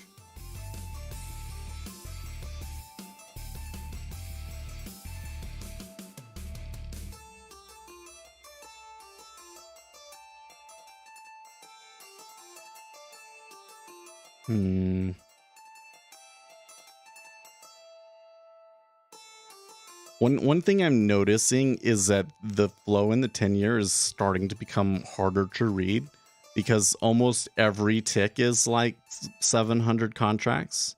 So maybe that means that the market is thickening up a little bit. Like it took 700 contracts to lift. Now they're trying to sell it and there's 861.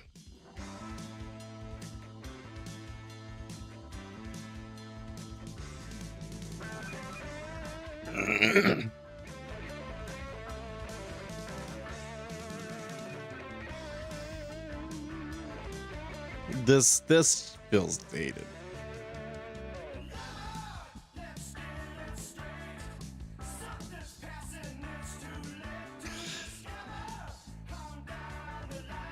I know that some people are like really into this, but to me it feels cheesy.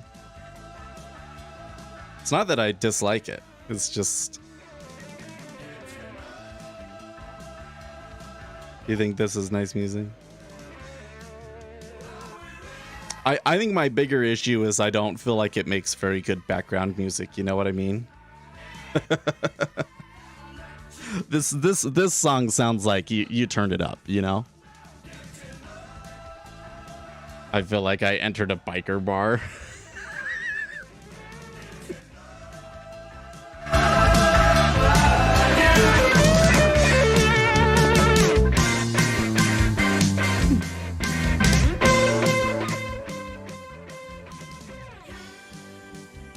A cowboy hat.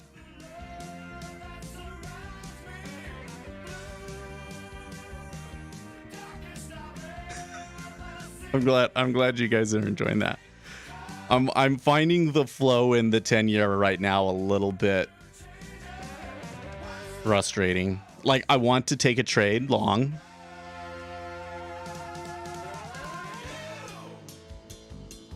Yeah, I feel like I want to take a trade long. This seems like a decent place. It came back a little bit further than I anticipated it would. So that kind of has me questioning things. I'm not entirely sure I know what would be the cause for the downside movement into treasuries. I guess the thing is that I was expecting that the S&P 500 would maybe move down, but that it would be accompanied by dollar strength, and that's not what we saw. We did see the S&P 500 move down, but the dollar is becoming weak, and as such, the S&P 500 is starting to move up, and the rates are starting to get higher again. But the correlations just aren't quite, like the overall trade is not in the direction I expected, and the correlations are just not quite there. Like I would have expected a much harder decline in the dollar for the S&P 500 to be reacting like that.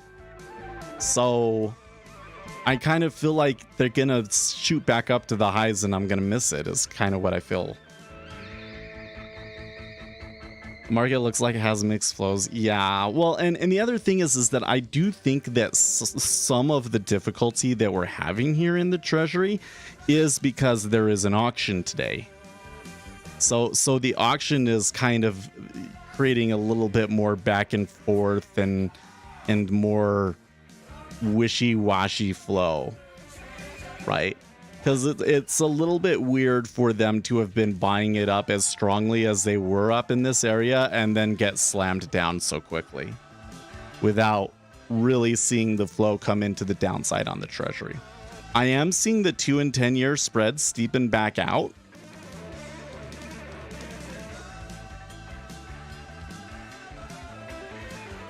It's a weird flow for sure.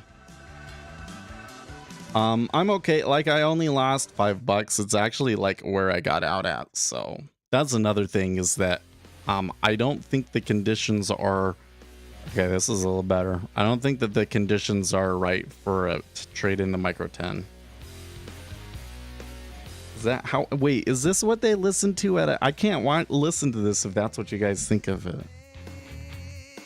I need to go and put on you know, the West Village music again.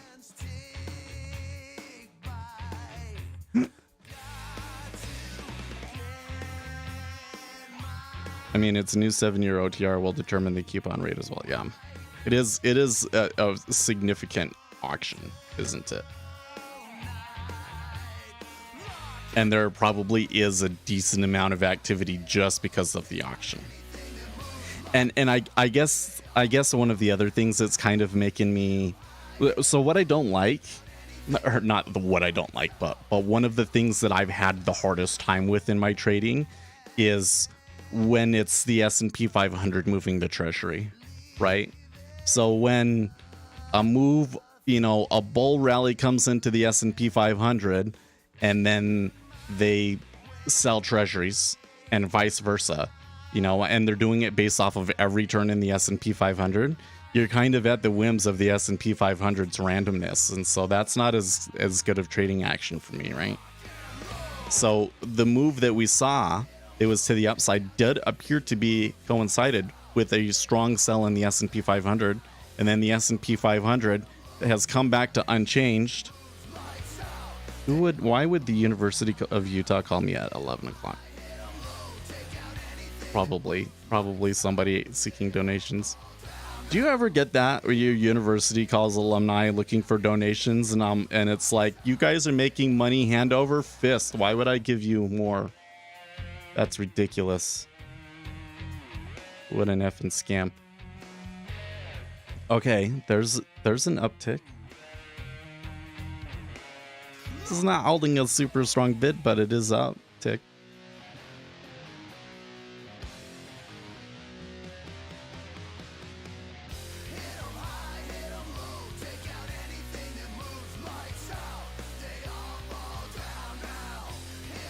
So on this move, okay. No, natural gas hasn't done anything. Natural gas. So the biggest mover today is still copper at 1.75%. Natural gas is the biggest loser, negative 0.7%. Everything else is up. It does feel like cheesy, doesn't it?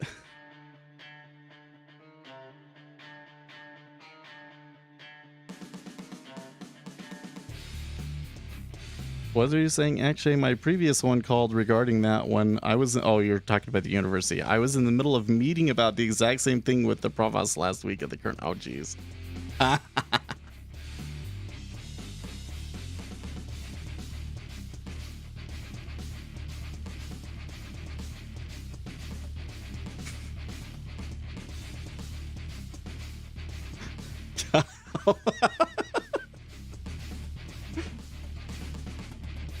I'm kind of afraid to read that comment out for fear that it will become self-fulfilling.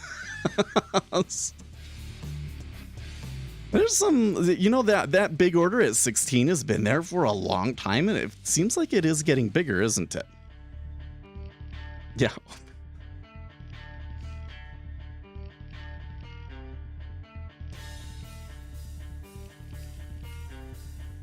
Spoos are running now, my friends.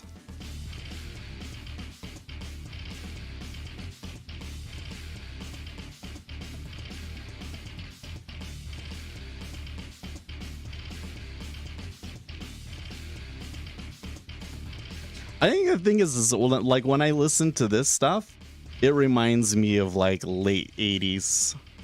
And I'm way more into the grunge and afterwards. I didn't like it when it became super punky. I much preferred the angry music, but the music industry decided that the angry music was not good for live events, so they stopped doing that. So maybe this was a better balance, but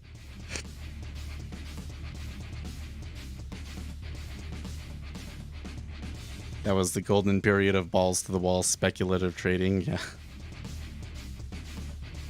Suicide. No, that's just what the music was when I was right. When I was like a little kid, it was Nirvana, right? And then when I was of age, it was Linkin Park. Pearl Jam. No, okay. Pearl Jam isn't bad. Like as a band and as music overall, Pearl Jam is really, really great music, but it's kind of pussy music compared to what came before it, right?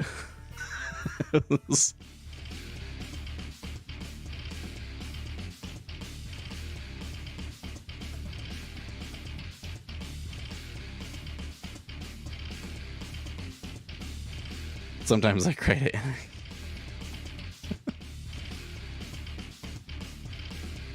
it. So have you guys watched the documentary about Woodstock 99?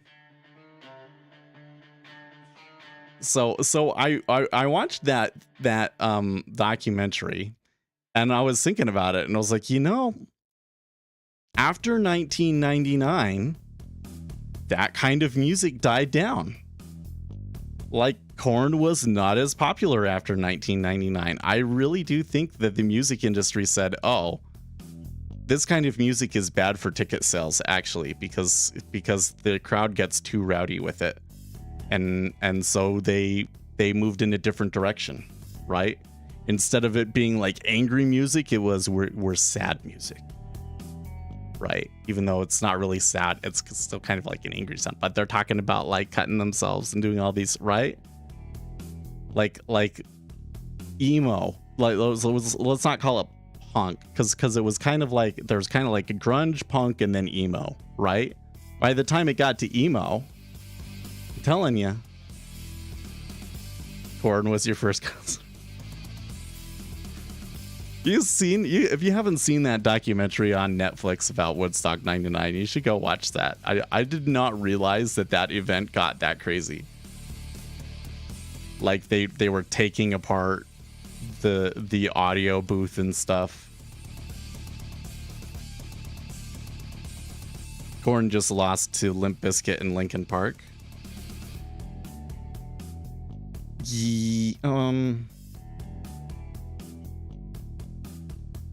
Yeah, no, I think you're right, because I always kind of thought of Limp Bizkit as before Korn, but they were really kind of the same time, weren't they? But Linkin Park was much further after that. Linkin Park was like, I want to say 2001. Well, they didn't trade into the big order at 16, but there was a big offer at 16.5. It seems like they're trying to force them down into it now. Yeah, Linkin Park is the early 2000s, yeah. Well, I'm trying to think of when did In the End come out? Because that was the one. Okay, that was 2000. I remember that I was listening to the radio and they said, here's a new song that comes out from these new people. It's really good. And I was like, I instantly was like, this is really good. Like, this is different and it's really quality. Instantly hooked on them. It's interesting how every once in a while something like that comes along, huh?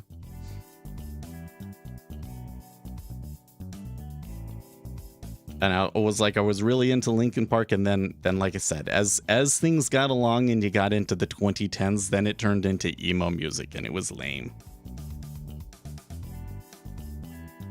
You know, like you couldn't understand what the singer was talking about, and if you did, he was probably complaining about how big of a loser he was. No good music since Chester Burning. So you know what it is though, right? When you get into the psychology of this stuff, it's on what, to me it's very, very interesting, but I think to a lot of people it ruins music. Like my wife doesn't want to hear it. She doesn't. I think it ruins music for her. What you like is largely due to exposure. Okay, so like I really don't like Mexican music. Like mariachi band music, I just do not enjoy that style of music at all. Not one bit, right? But there's a lot of people in Mexico that listen to it. I thought that it was like when I was a kid. I thought, oh, that that's just what that's their their ethnic music or whatever, but nobody likes it anymore because that's lame music. No, it's not the case. They love it. They love it down there. They absolutely love it. So really, what is it that causes people to like? No, I don't hear it a lot in Utah. Actually, this was when I was on my mission, and I was the Spanish-speaking missionary for a while, and so we were around that a lot. Right. And that's where I kind of realized that because the members and stuff that we would hang out with, they loved to listen to that. And I just didn't get it. So the reality is that the kind of music that you like is largely due to your exposure. So the more that you hear a certain type of music, the more you like it. It's that simple. Like, it's literally that simple. You're a kid in the 90s and you're a little bit rebellious, so you listen to the hard rock or the alternative music channel, and you're going to get like grunge and punk rock in Linkin Park, and that's what you liked, period. It's 100% due to exposure.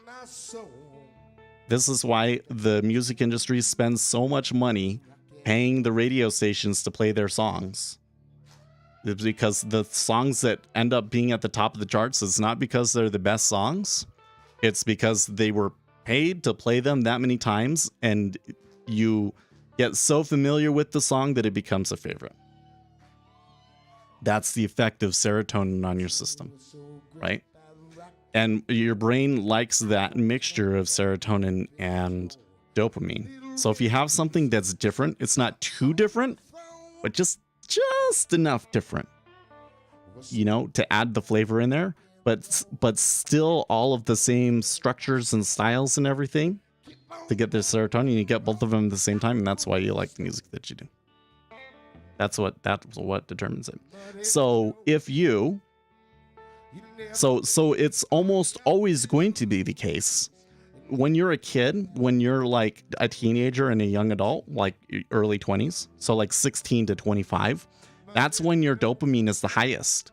And so you tend to generate likes and dislikes about things, and it will seem like nothing ever compares again, right?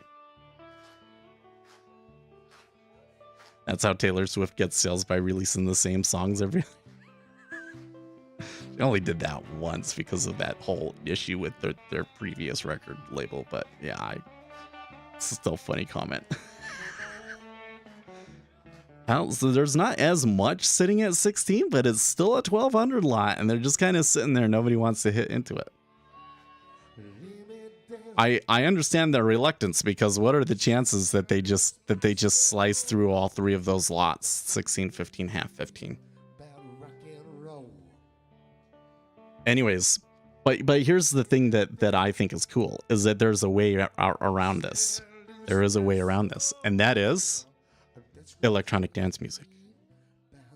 Because the electronic dance music is its own complete world, where music labels and DJs have much, much more power and the music labels are all kind of independent, right? So it's not like one big nationwide conglomerate that controls everything like it is in pop music, right? And electronic dance music is totally about new. They always want to be on the cutting edge of whatever it is. Everybody's always looking for what's the next genre that's going to take off. What's the next sound that is completely different? There's no way that this song is royalty free, so I'm going to skip that. Every EDM track is simply remixed the Rude Sandstorm. Well, it's still that there's still those familiar elements, right? Because there's definitely like a structure in terms of like it's always 16 bars and everything. But you do have completely different sets of beats. There's like really left field music. And when I'm listening to electronic dance music, when I'm listening to like podcasts, almost every song, it's like the first time I've ever heard it. It might be a remix of an old song that I really, really like, but it's going to be a completely different take on it, right? So you're always getting something new. That's what I like about EDM. Because it basically breaks free from that we're subjecting you to this one song over and over again so that you'll love it, right? A really good song in EDM it's only like big for a year, and then all the DJs say, oh, now it's too old, I can't play it anymore. It's not like that on the radio. Radio, it's like 5-10 years at least, right?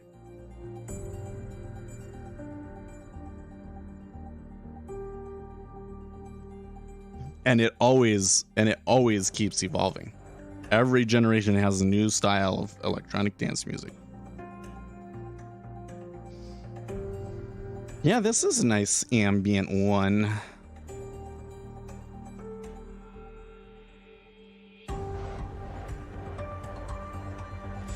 So I guess the thing that I'm saying is that if you're intentional about it, you can train yourself to love a new style of music.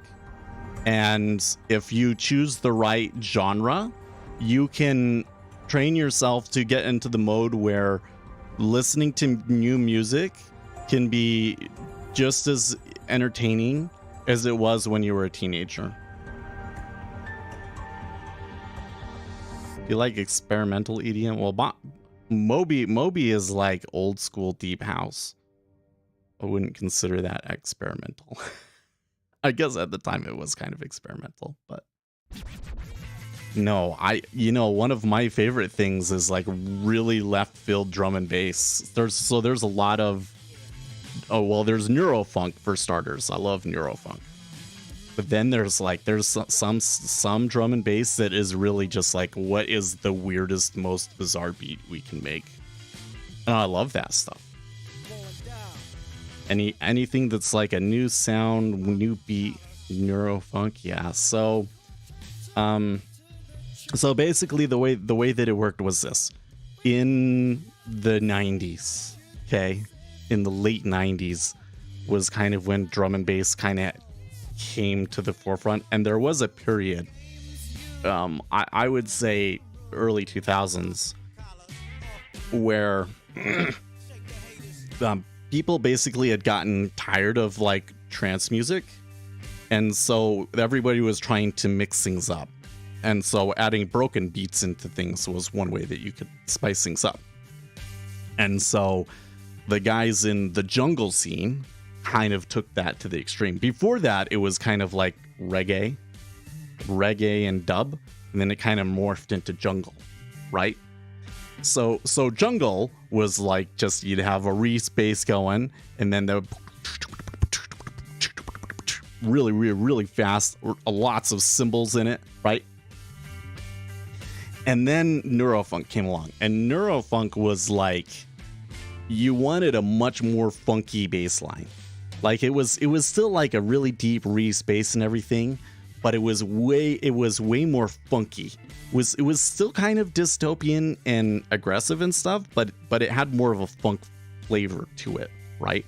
And that was where it started to become a lot more about like, what kind of a weird sound can I add in there? What kind of a weird bass can I make, right?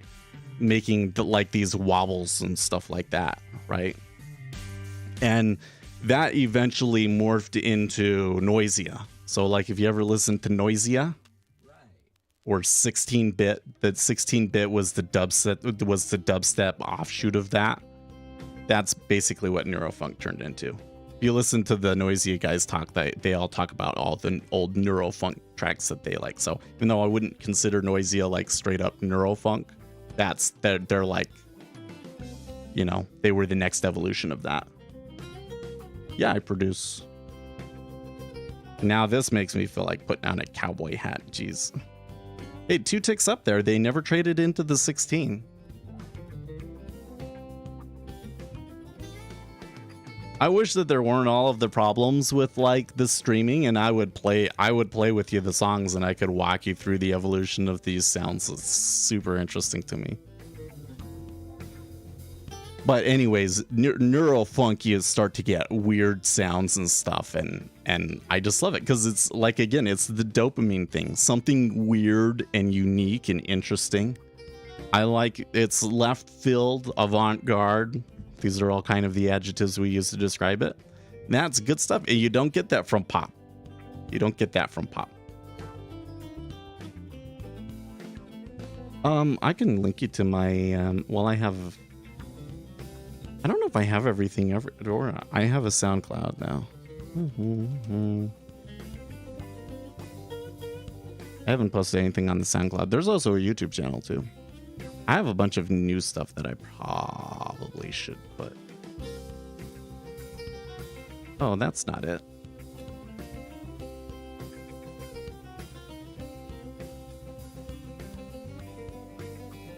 There it is. Dun, dun, dun, dun.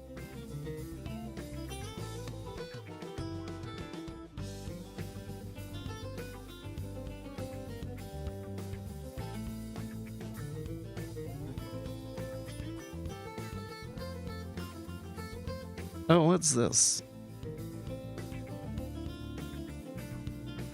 Did somebody use one of my tracks in a mix or something? Why is this mix showing up under my page?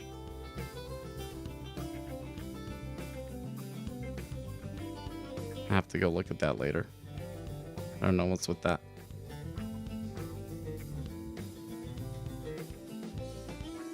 I think there's other stuff on my YouTube. They were pushing up there and then they fell right back down.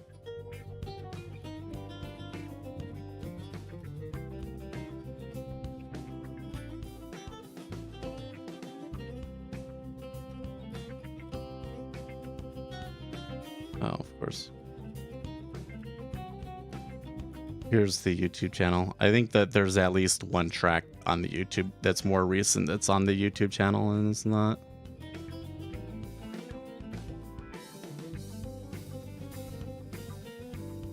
There's also a video of me attacking a wasp's nest. I thought I took that down.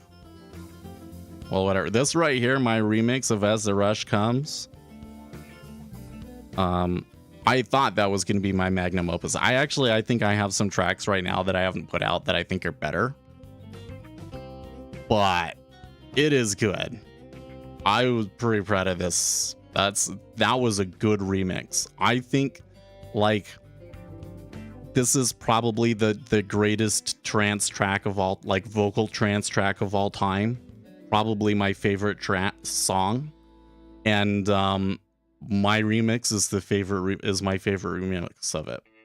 I wanted to make something that was really hard and on the floor, and I don't think that anything else comes even close to giving you that. I really like my remix of it, so I'm pretty proud of that. I think that's one of the problems with my music, though, is that my music is way too much for me. I like it. I'm not necessarily creating for a specific audience. And yeah, the White Dragon was the DJ. Well, that was what I used to use in gaming, and I just carried it over to DJing. I think if I was gonna go really hard at producing again, I would need to come up with a new brand. Yeah, I don't know what it would be, but I think I would want to come up with a new brand.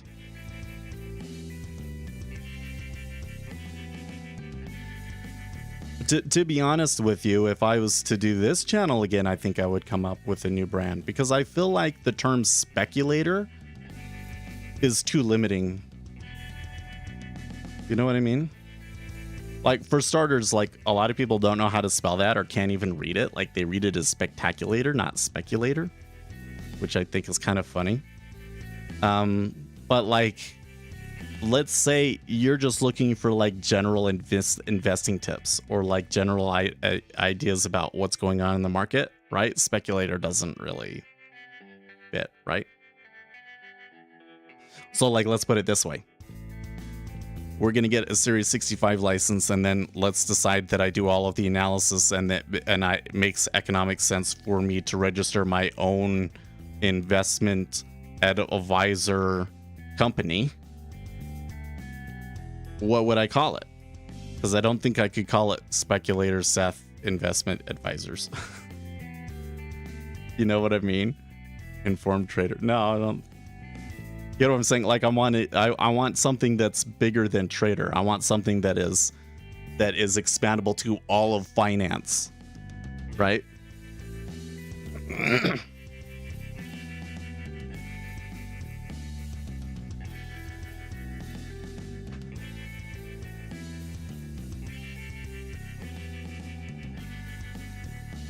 Just call it Seth Ellis Investment Advisor. Yeah. Ellis Investment Advisors. Yeah.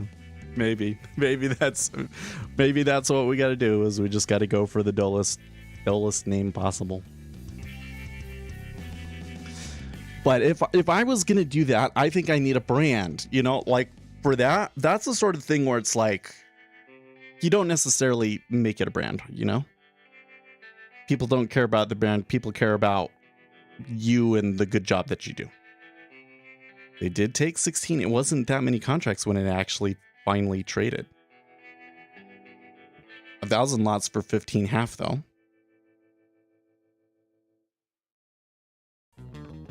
Sometimes it boggles my mind, such a name like Future Trader 71. Well, like, to be honest with you, like think about it. Like, Futures Trader 71 is without question the most prominent name in our space. I mean, like, he's the OG. Like, in terms of people that have been on social media and talking about futures trading, Futures Trader 71 is the OG, right? But when you look at like his YouTube channel and the amount of attention that his YouTube channel gets, it's like criminal. Like it probably is to him is maybe holding them back too. Right? Like we're I think at 8K and I think he's at like 15K. So he's like twice as many as us, right? Okay. But then you have like trades by Matt. 130,000 subscribers now or something like that, right? How does he get up there and Futures Trader 71 doesn't? This is kind of the way it's been.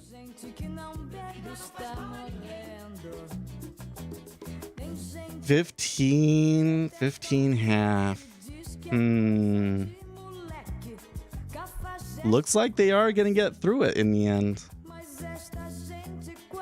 Do a comment. So do you think that if I was on the road to funded trading, that we'd get more viewers? Maybe.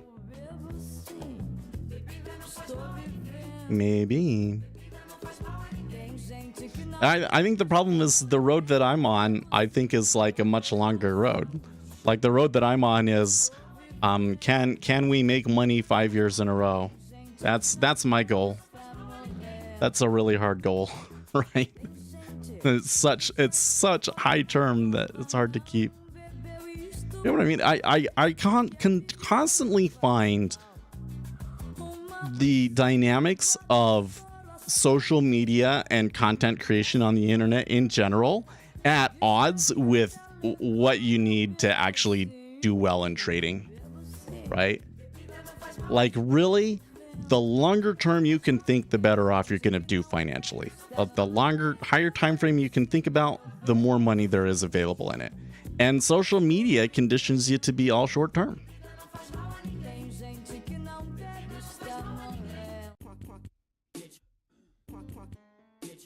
Well, I can't have that.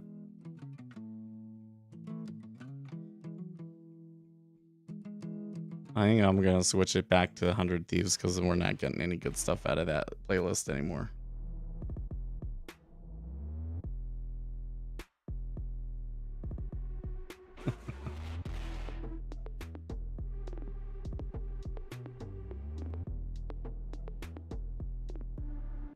Anyways, so we did come down. It was very, very correct for me to be worried about where that trade was and everything, because basically what happened was I was expecting this to turn into a stronger trend because it was moving up really strong, and then it just died down and didn't go anywhere. That was kind of like the warning to me that it wasn't enough for me to think it's going to come back down. Otherwise I would have shorted it. But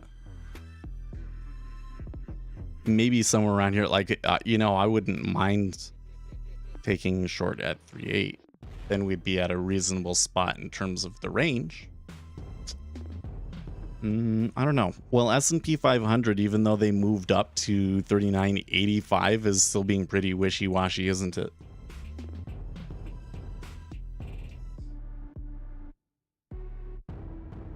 Nah.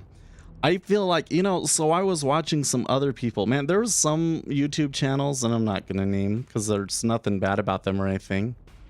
But there were some channels that I was seeing a lot of people mention and stuff. And I watched their videos and I just couldn't do it, man. I did not find like the person was, I could see why some people would feel like they were entertaining. I didn't find it entertaining at all.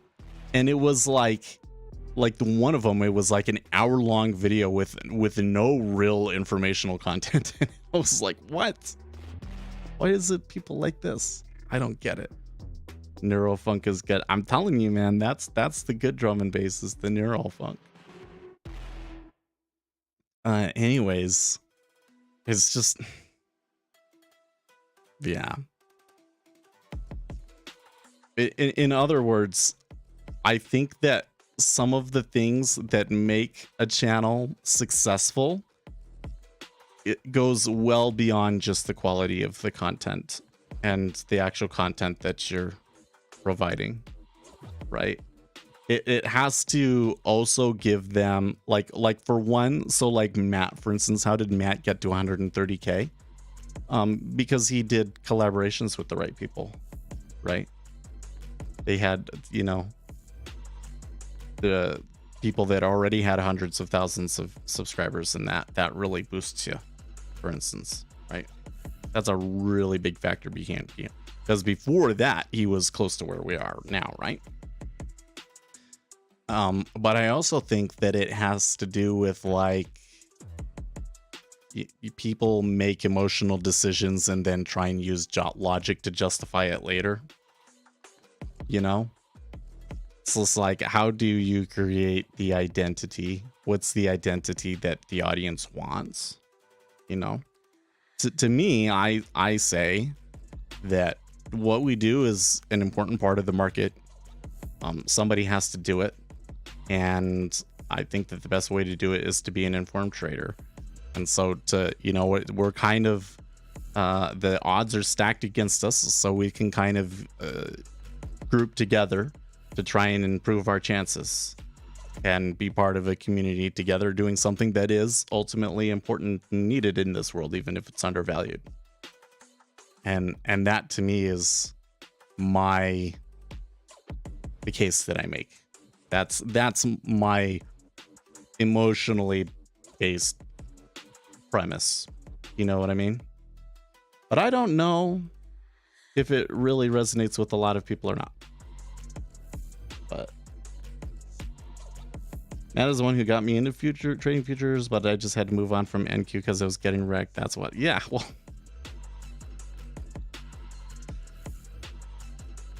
There's really is, Chris, like in the end, it's easier to find informational inefficiencies in the treasuries than it is the S&P 500 because there's just so much noise over there.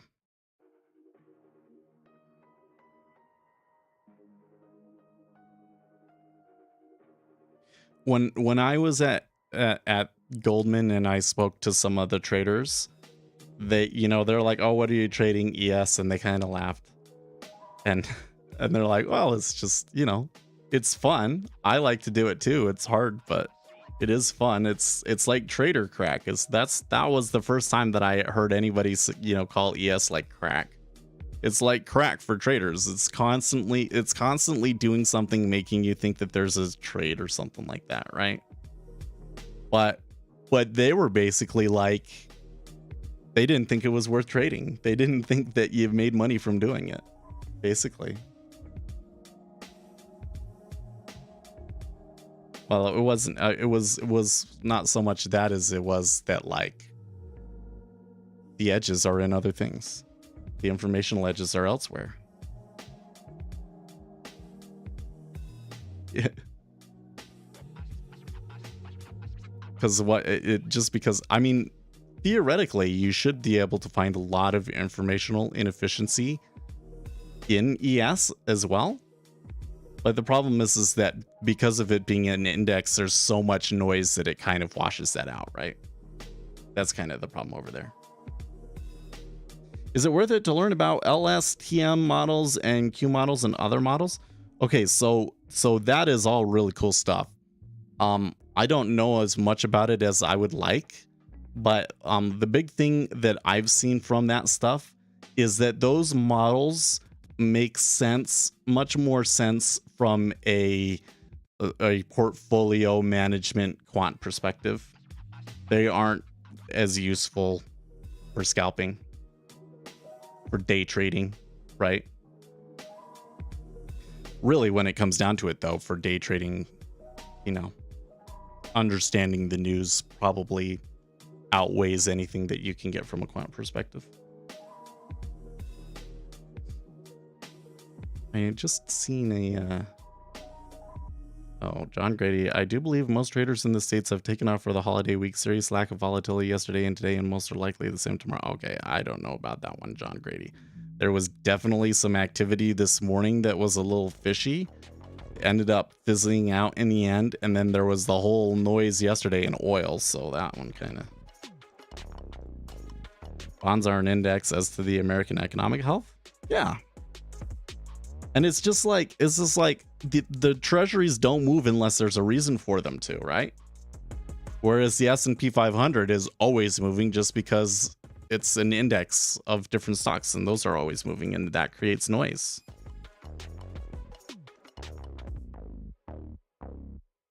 Yeah, you're right. That is also what studies say. I think I do need to get more into that sort of stuff, right? Because eventually, if we want to run a CTA, right, then we're going to be talking higher time frame strategies where models like that might matter.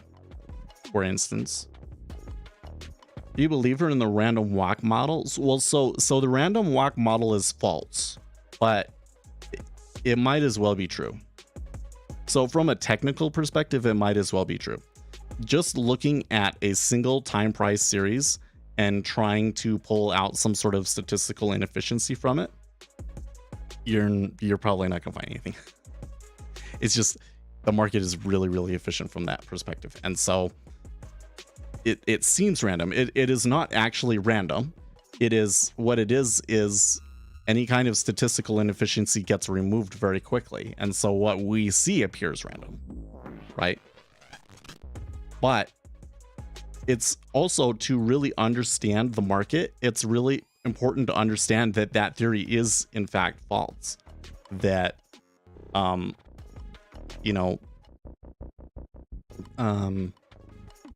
prices are moved by the orders, and there are reasons that people are putting these orders in. And if you can predict the orders, and there are some situations where you can gain an edge, right? Because if a pure random walk or like strong form efficient market hypothesis was true, then day trading is pointless, right?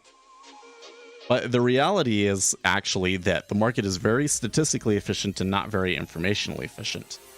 And that's what makes day trading possible to be profitable, if you're informed enough, right? Or you're really, really lucky and found a really good statistical inefficiency.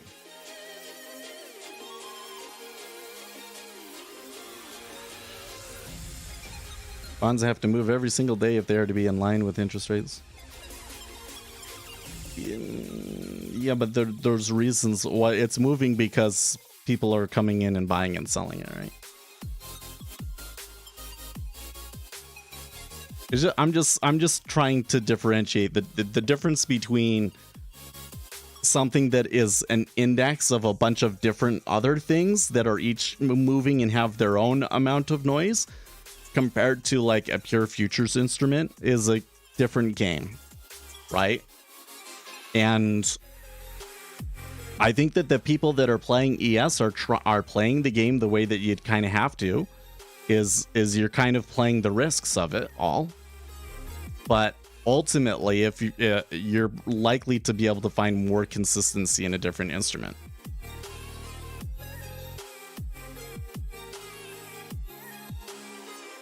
And there's reasons why everybody is attracted to the S&P 500, but it's to our advantage, really. You think about it. Nah, I'm usually just trading outrights.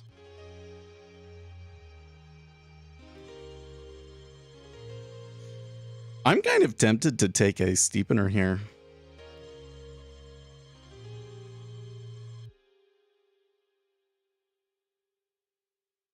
Buy the 10 and sell the 2. It's too late. Too late for something like that. I probably could have sold it here when it was at 14. Or maybe would have been $10 in it, but I don't know if that would have been worth the risk, and given the time frame it didn't make sense. I'm concerned that the market may move tomorrow though. Especially, I mean, they might be range bound before the FOMC meeting minutes, but then they might make a big move. We'll see. Maybe they just don't do anything and it ends up being a wash.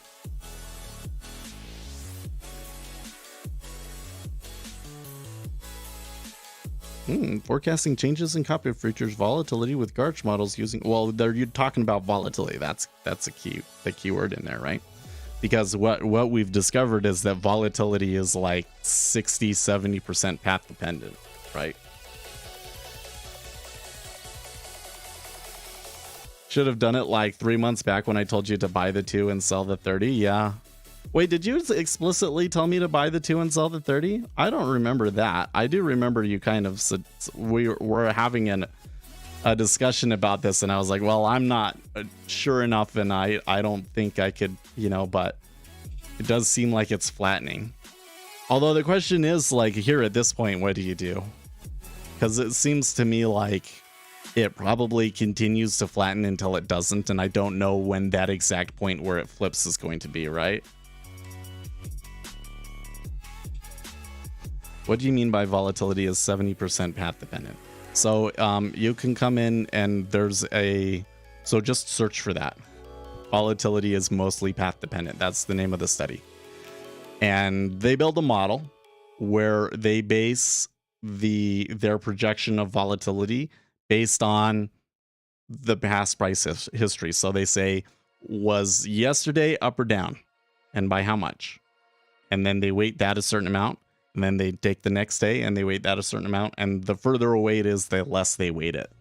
And that's how they calculate the path volatility. Yeah. And it accounts for 70% of the volatility that we see.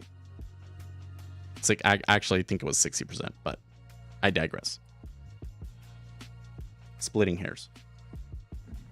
The other 30% would obviously be informational content that the past chart can't predict, right?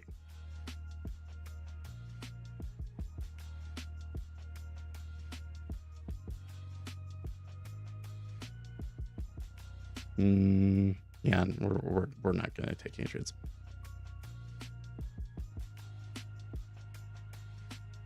I did at one point try taking a steepener and lost some money last year, right? There was that other thing.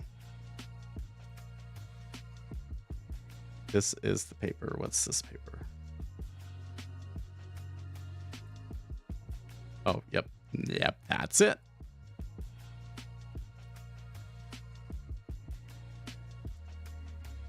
I think for me to want to be in a trade that's like a flattener or a steepener for that long, I would really have to feel more confident about my read in the spreads.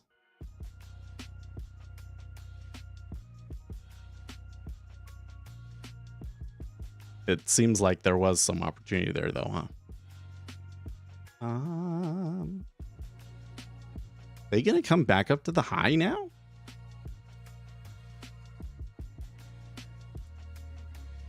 Well, I didn't have anything to really tell me. I did think that we would move back up, but not to the highs. I can't believe how much statistics is here in futures. I'm mind blown. Mm-hmm.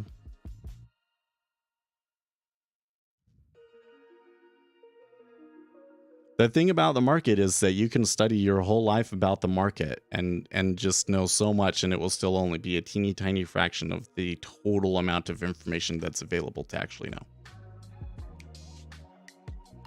That's why you need a market. Goes in line with other auto-evidently true. Volatility tends to clear. High volatility days come in sequence. Yep, exactly. So basically what I was getting at was that these kinds of models do really, really good at predicting what volatility might be, but they don't necessarily help you if you have to trade outright. If you have to trade the legs outright and, you know, make money or lose money based on the direction, it's a different game. And those kinds of models aren't as helpful. That's why so many of the market professionals just play the volatility and arbitrage off the options. Right?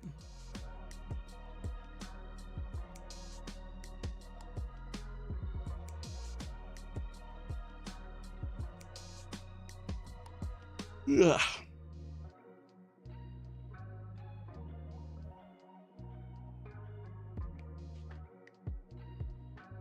Do you think I could use? Yeah. Well, no, kind of.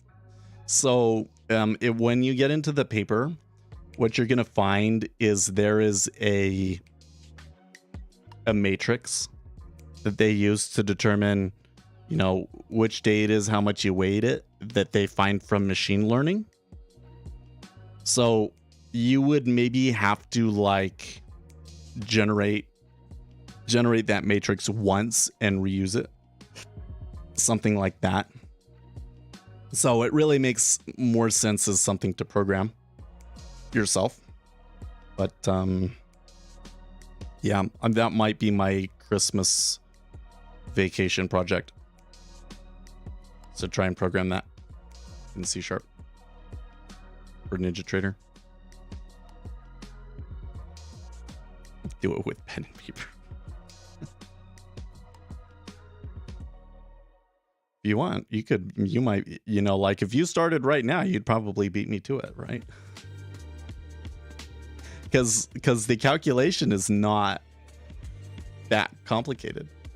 Like just read the paper, and I think you like, I mean, really read it. Like read it once, get the general gist of it, and then go back and be like, okay, so what is every little variable in here and how am I figuring this out? It's actually, it should be, if we can understand the model correctly, I think the code for it is not actually that complicated. And the only complicated part is you have to have this matrix, this decision matrix, and you can just save that off to a file one time. Oh, you don't know? I thought you knew how to go. Oh. Well, I guess you have to wait for me to do it then. But I do want to make it for NinjaTrader. I don't know how useful it would be. I feel that you could probably, it's not going to do much better than just looking at the VIX as it is right now, but it helps you understand why the VIX behaves the way that it does, right?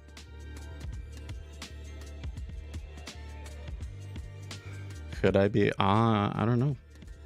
I think from you guys here on the stream, the thing that helps me the most is comment on videos and continue to be here when we live stream and contribute. And you've contributed a lot, Kyle. You really have. So, time for me to get going though. Well, it was an interesting day, even though it didn't completely break out or anything. I'm glad that I kind of scratched that one trade. I wish I'd like been able to scratch it completely, but that's fine. What should we say? Tight markets. Pre-Thanksgiving.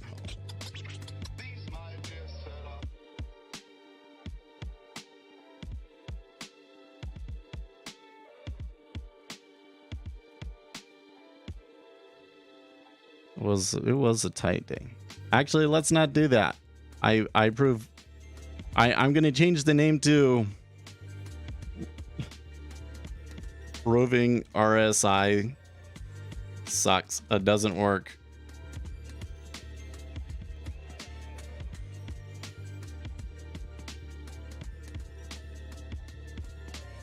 There you go.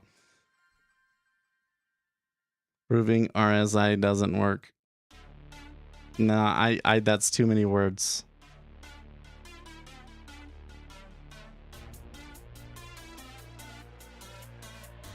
I'm just gonna say proving doesn't work again.